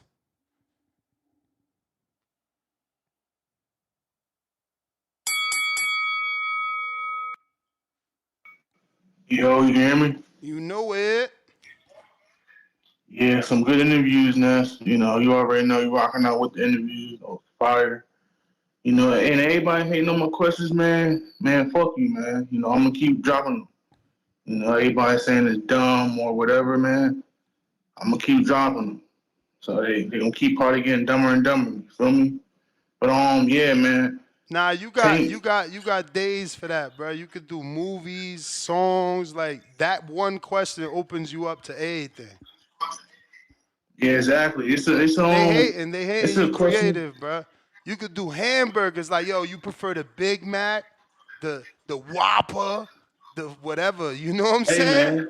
They mad at you. Hey, I was going. Hey, Ness, I was gonna do like a restaurant one next. You feel me? I was gonna do like some McDonald's, probably throw Wendy's in there, Burger King, something like that. Yeah. Like, yo, if you had to have a cheat meal out of these 5 restaurants, rate the order. Love it. They hating on you, champ. That shit unique. Hey, man, I'm gonna keep doing it. The hate ain't gonna stop. You feel me? So I'm gonna keep doing it. Don't worry. But yeah, man. Tank, we got the tank ducking topic today. Okay, that's a good question from Rocky though. He says, but why the blonde ring just ran? What you think about that? What's the twist on the blonde ring? See, the blind rank, I feel like it's more difficult, because you really don't know. It's up in the air, instead of just giving you all the names off the bat, make them think a little bit. You still thinking with both, but like, I was gonna do both. You feel me? They could probably rank it after the blind rank, because you see how they rank it, right? They do it, and then after they say, "Oh, I fucked up," and they gonna re-rank it. You feel me? So it's just like, they're gonna rank, they're gonna re-rank it regardless. So yeah, man, I'm gonna keep doing my thing, bro. I heard someone who was hating on it, man. You already know Tip was hating on it. Somebody else I caught in the chat. StockChaser. Hey, I seen you hating, my nigga. So I actually liked you, bro. But I'm gonna keep doing it. You feel me? Don't worry, y'all. Don't worry. They coming. But let me get on the tank. I don't even want to talk about the tank shit for real. I'm gonna be honest. I don't even care about the tank topic. I want to talk about this. Keyshawn Davis, right? You seen the Dula Mason interview? It's kind of recent. I think it dropped today. Nah, I ain't see it. Send it to me when you get time. Yeah, I'm gonna send it to you. But he said something like he's ready right now. He said something like Mike Tyson became champion at 20 years old. So he said he can beat Keyshawn. I don't know, man. Woo! He talking like that? Send that to me. Hey, man. Hey, when I seen the title, I think Fight Hype did it. Fight Hype posted a video. I seen the title. I was like, wait, whoa, hold on. Keyshawn Davis? Oh, champion. Z Pacino said you stole that from Matchroom. They said Matchroom started the blind rank thing. Man, Z Pacino a hater, bro. I don't even know I never seen Matchroom do that. He hate. I never seen no Matchroom do that. Stop hating, Z. I see you be hating in the chat. But I'm gonna see that. I'm gonna see the interview, man. I'm gonna see the interview. Yeah. Send it to me on DM somewhere. Instagram preferably. Trilosophy. What it do? What it do? What's happening, homie? What's up? Damn it, Border Wars. Let's go. Hey. What up? Who dropped that? Oh, Saint. that song. Saint. Damn, that shit was wild. That shit was pretty good. Yeah. After the second time you played it, that shit was good. I don't know, like, what'd you think though? Like, I like it. It took a second time for sure to really appreciate the lyrics. yeah, no, for sure. He was certainly vibing as far as I'm concerned. But hey, what happened with that Lobo interview today? That shit didn't even fucking. What happened? Bro, I fell asleep, bro. I fell Oh asleep. fuck, dog. And I Was tried he to calling you? well, Was he not. calling you? I mean, I don't know. I was asleep, Well, bro. yeah, like you woke up to like, yeah, but you got like 3 minutes. Nah, phone but we calls? What spoke. happened? We spoke. He definitely said he was waiting, and I definitely apologized and said let's reschedule. I was available Thursday and Friday to do it at the same time, but I don't think he is. He gonna get back to me. We still got tomorrow scheduled with Vincent Colbert. Remember, he the guy to stop Old Wizard. So still gonna be a good one, and we're gonna get Lobo rescheduled. All right. Well, I do got an also alarm had, IVS. Even my girl woke me up, but bro, it's not easy. Once you know what I'm saying, it is what it is, bro. Hey, fool, your Apple Watch has an alarm too that'll it'll vibrate and it'll wake you up too. Yeah, I don't be feeling that. I sleep with my watch. I don't feel the alarm on my watch, but yeah. Damn, fool. Well, I get it. Anyways, so you had Tip just waiting right there. Nah, not Tip. Waiting It was Lobo. to jump on. Oh, no, I know Lobo. I'm saying Tip Tip on was some waiting stalker to shit. get up. Probably. Yeah, He did super chat something I haven't read. He probably infuriated that because I ain't read his little super chat. Yeah, it's fucked up. Bro. All right. Well, shit. I don't know. Good interviews and good show today. But yeah, man. Good Memorial Day podcast and everything. So shout out to you, Ness. Shout out to TBV. Shout out to everybody calling in, and just keep it going. Keep on calling in, guys. All right, peace out. All right, bro. Yeah, it's Memorial Day. A lot of these people probably like at barbecues or some shit. It's pretty whack playing out the boxing voice. But listen, we got Tip Bellis with the $2 super chat. First one of the day says, what happened to Lobo's Unguarded? Ghost emoji. 11 thumbs up. Like I said, I fell asleep. Shit happens, bruh. Shit happens. It was ambiguous anyway, right? I mean, think about it. I mean, what is that? 5 interviews I did today. Lobo would have been 6. I did Tam. Let me see. I did Tam, Robert Merriweather, Vargas, and Vargas. So it would have been 5 with Lobo. I tried, you feel me? Fuck. Instead of laughing that I missed one, say, yo, you did 4 out of 5, homie. That's almost a perfect score. Here go Johnny talking about hard day. Nah, bro, once I'm sleep. You feel me? Like my girl woke me up. She said, don't you got to do an interview at 12? It's 10 minutes to 12. I'm not about to get up because you woke me up 10 minutes before the interview. You know how groggy I'ma feel and look? I just closed my eyes and kept sleeping. Like, man, this shit, it's over. You don't want a grumpiness. You want an energeticness. You feel me? We got Mad Bet, $105. Daily Dose of Tanquil. World awaiting boxing's Messiah's return. August, bodies will fall. Heads will roll. Tank goodness. Oh, I did 5. What was the other one? See, I'm missing one. I got to send it to my editor to cut it. I don't even remember 4. What was the 5th one? I thought I did 5 too.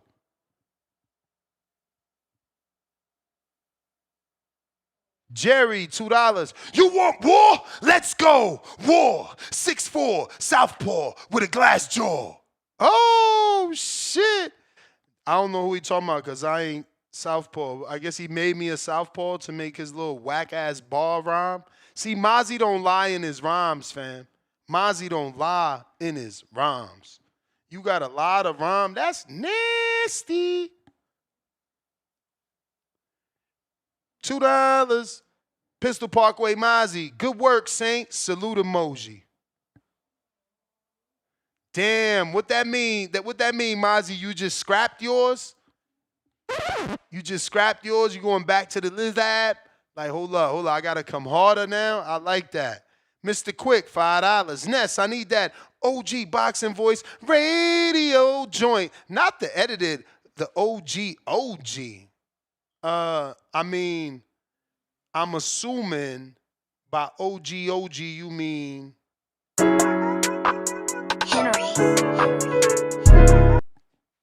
I don't know. I can't wait for them to do an update. I've been checking every day. It's my board that just pauses for no reason. I'm checking right now. Updates? No, I'm running the right version. I don't get it. It should not be stopping like that.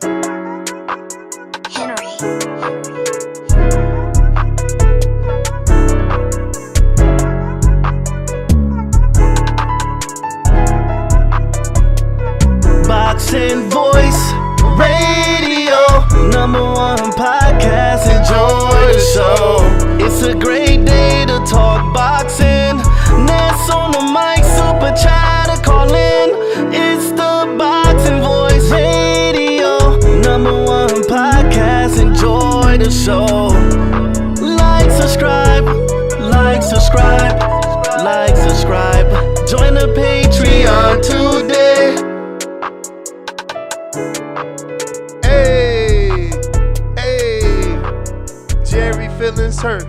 Jerry feelings hurt. The community's paying for everyone's song except for Jerry's. Why y'all doing that to Jerry, man? That's nasty work. Paying for everybody's song to get played but his. Y'all is not nice. One lump sum.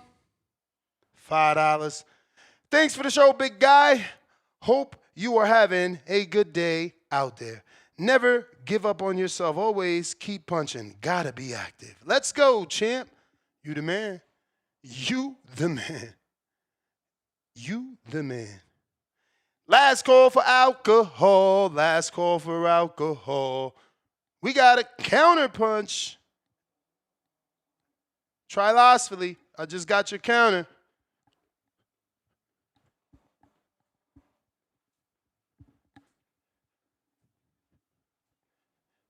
Trilosophy, I guess that was just a freebie. What's up? You want it or not? Last call for callers. Last call for callers. If you're trying to call in, now is the time.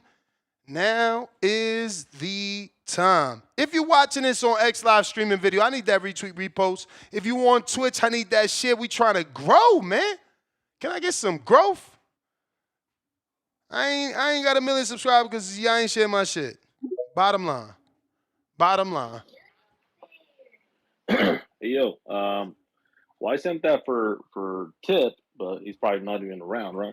Oh, Tip Ballas, Counterpunch. Here we go. All right, let's see if he's going to show up.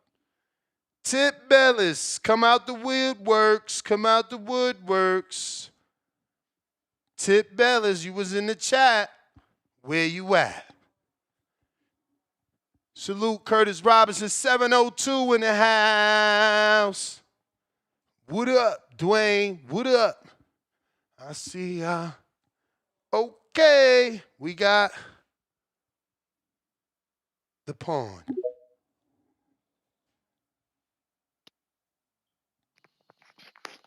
Yo, how you doing, Des? Straight. Look, I'm gonna just be honest with you, bro. I want to fight Tip on Border Wars. What's up? Tell him I said what's up. All you gotta do is show up, bro. You know he already got a fight, so you can't fight him now. You gotta. He got a fight? Oh, okay. Yeah, he fighting Lobo. Oh, okay. I didn't know that. I wanted to whip his ass. Yeah, I really wanted to do that to him. Tip pretty good, man. So he got a knockout his first fight, like a real knockout. What that mean? What that mean? Means he's good. Again, we'll set it up. We can set it up after that. You know what his size is? You know what size he is? 132. Oh shit. I'm talking about like height wise, I guess. He a little small. I'm like 170, 165. Oh, yeah. I'm 5'9". Nah, this is an amateur fight, so y'all won't be able to fight unless you drop in weight. Damn. Yeah, it's USA I'm only, boxing. His weight classes. Damn, I'm only 5'9". Like, he's small like that, but all right. No, I'm just I ain't really saying wanna it's talk not nothing. about height. It's about weight. Right. Okay. But shout out to everything you're doing, Ness, bro. I just wanted to, I had to do that because I saw him go at Bill Haney on that short, bro. On the short. I hear And I'm you. like, dog, I gotta really whip this dude ass. Who this kid think he is? So, Kid Davis, this is Trey Ball coming for you. Whenever you ready, just know I won't whip your ass. Shout out to Ness, shout out to TBV, shout out to community. Love y'all. All right. Oh, shit. Ganja, you nasty for that. You done made Jerry day. You done put a smile on the old man's face.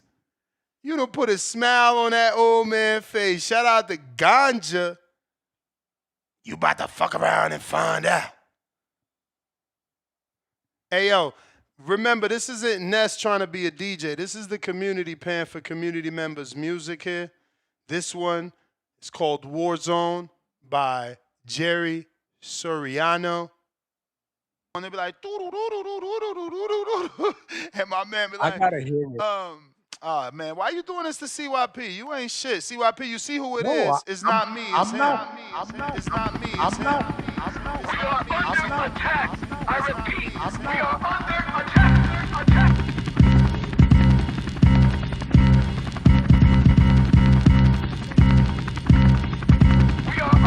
Claim your place, motherfucking fire back. Ever I fucking see that has called me a pussy, a coward, a bitch, any of that shit. If I see you in Vegas, I'm fucking you up for real. You better be ready to take that thing. Don't run, don't around and find out. Ain't no motherfucking timeouts. We're about to swing. Swing. Get in the ring. Yeah. I'm a coward, I'm a loser. I'm him. I'm a soy hon puta. I'm him. I ain't shit, never been shit. I'm him. The last motherfucker you want beef with. I'm him. I'm mud made, concrete jungle raised. I'm built brick by brick. I stick to the script. No pain, no gain, no games played. In my claim to fame, I done no phase. I move, set the state like a barbecue truck. Bring the smoke, bring the beat, cook 'em up. You know, friend them, no game. That same energy, fuck your handshake, blow 'em up. Nah, motherfucker, get you to it. The feeling has fucking arrived. I want no friend, Claim your place, motherfucking fire back. And fire back. I hear you, Mr. CYP. I hear you. Hey, yo, Jerry, you've been challenged by Mozzy. He said, let me get that soundtrack. You don't want to do that. I dare you release that beat. I dare you. Double dog dare you. I physical challenge dare you, man. I dare you to send me that beat so I could give it to Mozzy so he could lay real fucking fire over that shit. I dare you. I double dog dare you. I fucking dare you. I'm serious, bro. I dare you. Send that fucking beat. Let Mozzy step on it. Curtis Robinson, $2. Let's get it, Ness. Cook 'em, bruh. Salute, cheer. Ganja, shout out to you for playing the Jerry. You wild for that. Pistol Parkway Mozzy, let me get that beat, Jerry. And Jerry, you see that? He paid this axe for that, Jerry. Jerry won't do that. That's what Earthquake said. That's wild, too. Y'all was wilding with the tomatoes in the trash cans. Y'all ain't got to be that mean, bro. Y'all ain't got to be that mean. That ain't even right. That ain't even right. Last call for callers. Last call for callers. Last call for callers. Don't forget, man. Don't forget, we doing that PS5 raffle. Who we got? We got at J-Dub, run it back. Uh-oh. He wants that. He wants that Border Wars ran back. They looking at me in amazement. Hand raised high, blood on my waist. I'm strapped up, there's blood on my face. They quit in the corner, ain't have what it takes. They calling me out, I couldn't ignore it. The crowd going wild, and I give them a smile. At border wars, standing they camp. At border wars, 10 8 rounds. At border wars, we don't do ducking, we settle the score. Fight of the night at border wars. Get a knockout. At border wars, leaving no doubt. At border wars, nah, we don't do running, we settle the score. Fight of the night at border wars. I'm showing off and hitting the shuffle. 8-ounce gloves, know we could tussle. Stacking KOs, they come in abundance. Throwing the towel, we don't need judges. Lace them up, and they get to running. Cut off that ring like it's nothing. Pin the high guard, then go to the body. He took a knee, the legs looking wobbly. Look at the clock, boy, you in trouble. Scoring knockdowns, I got me a double. Wanna continue, I'm getting a stoppage. I'm in that ring, so it's Molly whopping. Wave it, yeah, the 10 count scores. Dad, my coach, we did it for sure. The boxing voice, call for more. We fighting at border wars. They looking at me in amazement. Hand raised high, blood on my waist. I'm strapped up, there's blood on my face. They quit in the corner, ain't have what it takes. They calling me out, I couldn't ignore it. The crowd going wild, and I give them a smile. At border wars, standing they camp. At border wars, 10 8 rounds. At border wars, we don't do ducking, we settle the score. Fight of the night at border wars. Get a knockout. At border wars, leaving no doubt. At border wars, nah, we don't do running, we settle the score. Fight of the night at border wars. Yeah, we at border wars. Yeah, we at border wars. Yeah, we at border wars. Yeah, we at border wars.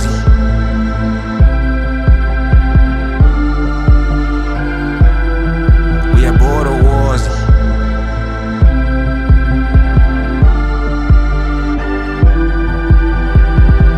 Yeah, you know we're gonna be playing this one at Border Wars. Regardless if other ones come, I need good music that's not copyrighted for Border Wars, for intermissions and things like that. So that's fires. That's fires. Let me see what I got. Majid, what up?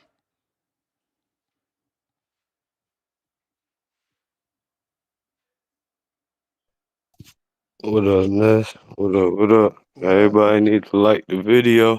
Hey, man, not just on this Gervonta shit. My bad. I'm looking at it like it is what it is. These motherfuckers championed this nigga the whole fucking way. And when all the big names was mentioned to fight, they had an excuse. He ain't do enough. How much tickets he sell?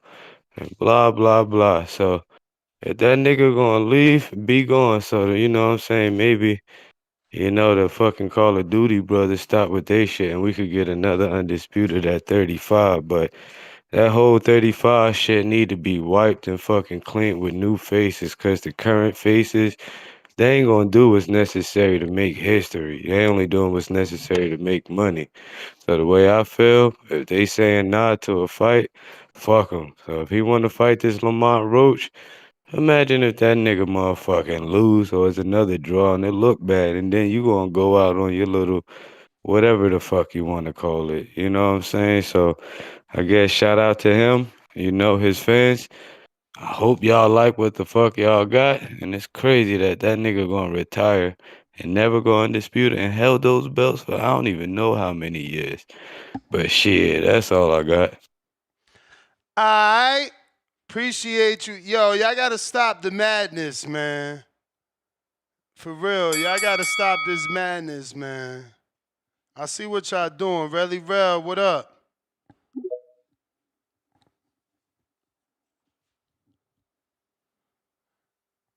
Rell. Yo, that's what's the word. Nigga. Another day, another Yeah, podcast. I ain't gonna lie, bro. I am a Tank fan, and I ain't gonna lie. I gotta like, 'cause that last nigga Majid, yo, you sound sour, bro. I ain't gonna lie. I Tank ain't give me a few fights I ain't want, but I know this as a boxing fan. He lead the game. It's gonna be an empty void there. Shakur can't feel it. Dev can't feel it. The takeover, he can't take over shit. Like, people got to understand, he lead a sport that's an open void. Like, that's who's the next superstar up that's going to take his place. Because Canelo is Canelo. David is fight on Tank's undercards. So what the fuck are we going with? Like, you know what I mean? Everybody keep telling him to leave, but he's bringing a lot of eyes to the sport. That's what we should want. You feel what I'm saying? Word. But the niggas get on here at this point. Like, listen, if you know he not gonna do what he gonna do, so just take it for what Ness say. Like, it's a spectacle. The females come out, this, that, and the third. Like, y'all niggas just keep on clamoring for some shit that he say he don't care about. Keep on talking about him undisputed, but he literally out his own fucking mouth say he not gonna undisputed. He say he don't care about the belts. What the fuck y'all keep bringing up these damn belts for with him? Look, he gonna fight Jake Paul, do whatever he gonna do. He gonna put eyes on the sport. That could open up for Kamel Moten. It could open up for Abdullah Mason. It could open up for better fights, bro. Niggas need to stop fucking complaining about, oh, what Tank doing. Let that man be. Let him put eyes on the sport that you supposedly love and let the sport grow. Like, yo, I got on here and told you, like, Lamont Roach and him, they sparred, sparring. It is, you know what I mean? It was going to be a decent fight. Cool. Nigga say he took a knee against Lamont. That's cool. He lost, but yo, look, he's rewriting his wrongs. A lot of people won't run the smoke back if they know somebody's too tough. A la fucking Shakur. He ain't want to run that De Los Santos smoke back when everybody was asking him to run that back. No, he ran and fought Padley after. You feel what I'm saying? So come on. Let's be honest. Lomachenko wanted that Devin smoke back, and I know Loma broke a rib, but nigga, Devin could have gave him a running back. He ain't do that. He ran up there to fight fucking flat-footed Regis. And I know that's your favorite fight in that, but you gotta be honest, bro. Man, it's funny. Regis was the same dude calling out Tank for years. Shout out to Devin for taking out all the Tank bullies. Yo, that's Loma, cool. Loma was calling out Tank for years too. Shout out to Devin. Hold on, but taking care of that other Tank Regis bully. also, I got you right here. Regis also is calling out Terrence Crawford. We know how that would have went. So come on, you want to talk about who Regis called out? He didn't fight. Technically, Yes. if you stay following the sport, you would have seen that Regis and Crawford met face to face, and Regis was like, "Oh shit, I didn't know you was that big." I didn't say they did. Yo, I didn't say that he didn't mean face to face. I say he called him. All right, he reneged though, right? Like so Loma never reneged. Loma, I ain't never seen Loma and Tank face to face either. Regis never reneged with Tank. But I hear you. Like you said, you a Tankamaniac. That's the bell, bro. I ain't say I was Tankamaniac. Come on. No, you a Tankamaniac. Tankamaniac. Get out of here. You literally talking about let him fight Jake Paul. He going to bring eyeballs to the sport. It's going to help Kamel Moten and Abdullah Mason. Bro, you out here with the wow. Majid with the counter. Hey Ness, that's exactly what the fuck I'm talking about. These niggas happy to be paying that $80 for bullshit. You got niggas like Usyk up there. He don't get half the attention and he do all the work. He don't even gotta beat him once. He gotta beat all the big dogs twice. You know what I'm saying? So they talking about building the sport. They building that shit backwards because that ain't gonna teach nobody to do nothing but motherfucking pick and choose, bring up little niggas, slaughter them, and say you the man when really deep down you know you scared. You know what I'm saying? So it ain't about nobody hating, nigga. This is the motherfucking topic. So we calling it and we sticking the scripted topic. So a lot of people we ain't on it like that. Like you got all these niggas, what, Inoue, you know what I'm saying? Fucking Bivol, fucking Better Beef. All of these niggas really fighting. And the difference between them and Tank is that they don't get the attention that they probably deserve and shit. So y'all niggas is celebrating a nigga that do less but charge y'all more. And y'all think that's gonna grow the sport? Yeah, they gonna tune in for the Jake Paul, but it's gonna kill boxing with just bullshit after bullshit. So it's like let this nigga be gone, bro, and really let his fans be gone too, because y'all not asking him for no Keyshawn, no nothing. Y'all niggas happy about old ass motherfucking Lomachenko now that he old, talking about let's fight him. Like y'all niggas don't have no standards. Y'all got the pom-poms out. And that ain't no disrespect, but this some cheerleading ass bullshit, bro.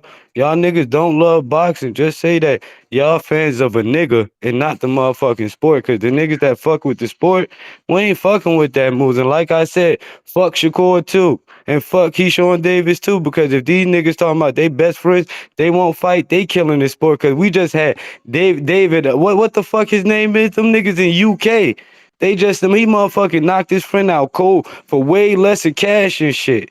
That's real balls and shit. You know what I'm saying? The niggas y'all look up to, y'all little boxing heroes, these niggas bitches, and y'all scared to call y'all favorite fighter out. My favorite boxer Shakur, but I still say he moving like a bitch.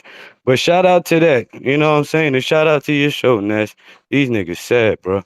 You the man, champ. You the man. Appreciate you. Alrighty then. Let's see what we got. If you're watching this on YouTube, hit the thumbs up. Hit that subscribe. Help me get some visibility. Help get new callers, new listeners.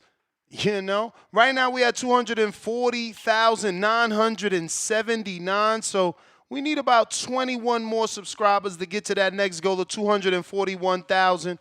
We are growing. Salute to everybody that is, you know, sharing the show and helping us grow. Let's see here. We got some super chats we need to catch up on. Oh man, Ganja, you wilding with the wow. He said, play that Jerry back. Now you just playing with Jerry.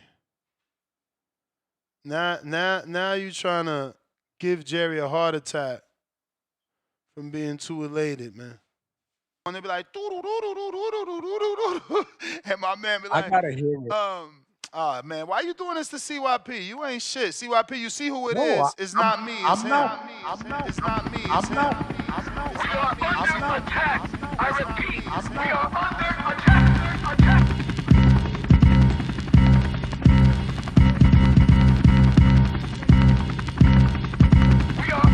Claim your place, motherfucking fire back. Ever I fucking see that has called me a pussy, a coward, a bitch, any of that shit.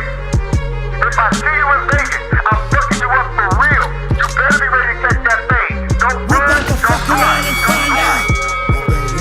Ain't no motherfucking timeouts. We're about to swing.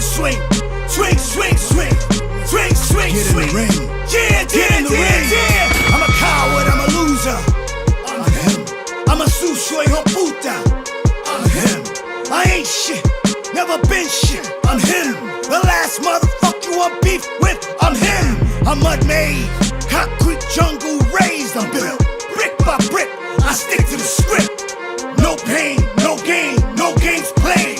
In my claim to fame, I duck no phase. I move, set the state like a barbecue truck. Bring the smoke, bring the beef, cook 'em up. You know, friend them, no game. That same energy, fuck your handshake, blow 'em up. Nah, motherfucker, get you to it. The feeling has fucking arrived. I want no friends, no friends. Claim your place, motherfucking fire back. I hear you, Mr. CYP. I hear you.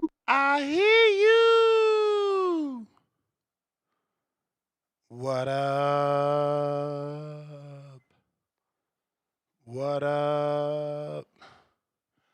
If you're watching this on X live streaming video, don't forget to hit that thumbs up. It's going to help with the visibility of the show. If you're watching this on X live streaming video, I meant to say don't forget to hit that repost, retweet. That's actually all you can do. Still an amazing way to share the show. Still a fantastic way to help us grow. You know what I'm saying? Let's see what we got going on over there on X. On X, we got 468 people watching. I need y'all to hit them retweets, and the repost is going to help a lot. And right now, we got only 15 on the X Spaces. Can we get a retweet, repost? I mean, yo, we only got one more than the other people that's live right now. Like, we supposed to be dominating, not barely winning. Nasty, man. The Nigerian Nightmare Stream Cleanse. Drop the Mozzy. Oh, we going full Friday night DJ mode. We doing DJ requests. Hi, this is Michael Buffer, and you're listening to the voice of the people. Let's get ready for Boxing Voice. Breakfast Club of Boxing as GTO. Instagram.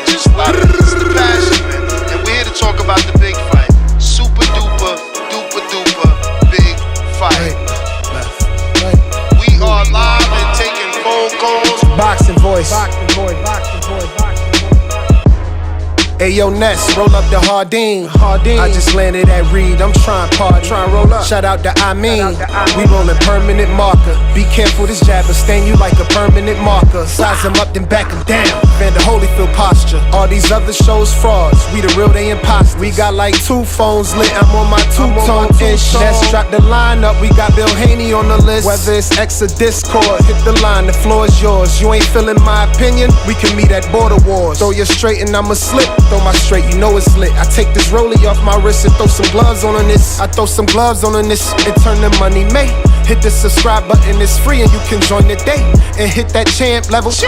Appreciate it. We live every day, twice a day. We stay dedicated. This the boxing voice. No better way to start your day. If it's hot, we got the drop, and that's each and every day. Whether you on the West Coast or the East, press play. 6 a.m. or 9 a.m., we'll get you through your day. This the boxing voice. No better way to start your day. If it's hot, we got the drop, and that's each and every day. Whether you on the West Coast or the East, press play. They tuning in from New York all the way to the UK.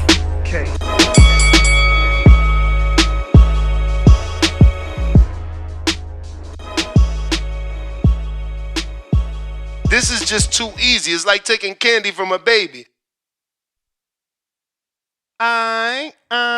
Shout out to everybody in the live chat, power chat. Jerry with the $2 right back. New TBX Anthem dropping on the Hatrix. Stay tuned. Aww. Did Jerry's feelings get hurt? Did Jerry's feelings get hurt?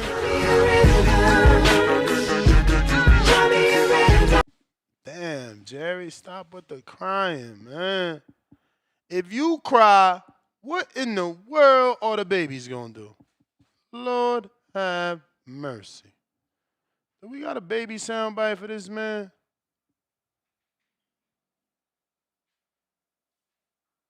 You love your mouse, Oh, baby gibberish for you, man. Pistol Mozzy, as a leader, Tank isn't leaving boxing in a good place with the boxing glove emoji. We got Coach John with the $5. Vince unguarded tomorrow. Tell O-Wiz we training for 3-minute rounds, not 2. Boxing glove emoji. And to make sure he make 170. Hashtag no more excuses. Oh-ho! Uh-oh! O-Wiz, man, you gotta get your respect back, man. Vince ran off with that, man. And he get more respect. Like, right now, he in the lead because it's like, not only did he beat you, but he offered you the rematch to show you shit wasn't a fluke. That's honorable. That's some Dimitri Bivol shit right there. Shout out to Border Wars, August 2nd, man. August 2nd. If you can't make it, sponsor a fighter. We actually got a fighter that needs some help. And it's one of our biggest fights, man. We need about 500 for Big Bay Quinn, who's going to be fighting Alex Vega. He needs $500 help from the community. You know, never asked for help before, but obviously shit is real. But we need that fight, man. I don't get that fight, I'm mad as hell. You know what I'm saying? So let me know so I could let him know and get that cash app so we could get that right. So if you can't make it and you want to sponsor a fighter, you want to assist one of these fighters, listen, it's never been cheap to fight in the amateurs. That's why people always doing GoFundMes and things like that. So imagine grown-ass men, they got bills, mortgages, rent, car notes, 9-to-5 jobs. You know, not everybody got a extra $1,000 laying around to fly to another city and state to get it in and swing. So, you know, sometimes a little assistance is needed. You feel me? But he's stepping up, man. That's a big fight. Alex Vega, Big Bay Quinn. Let's help get that over the mark. We got Polo Buck, $2. Champ level. Shout out. 9 thumbs up on that. Listen, that looks like the last caller, last super chat refresh in the cash app. Okay, we all caught up. And your final reminder, we got the PS5 raffle. Real quick, Dwayne, you've been asking. I seen you, brother. My apologies. Only 13 names, Dwayne, and you only have one name once. Unless you're Dwayne Lopez, not this other Dwayne. This is Dwayne, you're Dwayne. So yeah, you only got one. It's 13 people. If you want to be part of the TBV PS5 raffle, remember you do have to be a member on YouTube, but $25 gets you a virtual raffle ticket. You can buy as many virtual raffle tickets as you want to increase your chances of winning this brand new, never before used, never before open PS5, over $500 value. You can win it for a $25 raffle ticket. You can pause the screen now, send that money to the Cash App you see on the screen or the Zelle you see on the screen by just simply using your cell phone to scan the QV code, send 25. That will put you in the raffle. I'll have your name. We'll put that in the spinning wheel. And at the end of the month, we'll be announcing the winner. We got Pistol Park with Mozzy real quick. $5. Ness, real quick. Border Wars. Come out and play. Ha. Ha. Okay. For sure, Mozzy. So at this moment, 5, 4, 3, 2, 1. Border Wars, come out and play. Let's go. Yo, I love that Warriors thing. Every time I post the Border Wars flyer on YouTube, I certainly use the Warriors, you know. But if you're watching this on YouTube, don't forget to hit that thumbs up. It's going to help with the visibility of the show. It's going to put this episode in the eyes of boxing fans that don't know we rock out every day, that we get these fantastic interviews, that we talk in boxing, you know, multiple interviews per day with the biggest and greatest in boxing. But on that note, that is my last call or my last super chat. Ness GTO, Instagram, and we just got some more. We got Carl A. Welcome to the prospect level. Mr. Quick, $2 more. Somebody need to drop $2 tag. Laughing out loud emoji. And we read that last one for Mozzy. Salute. All right. We out.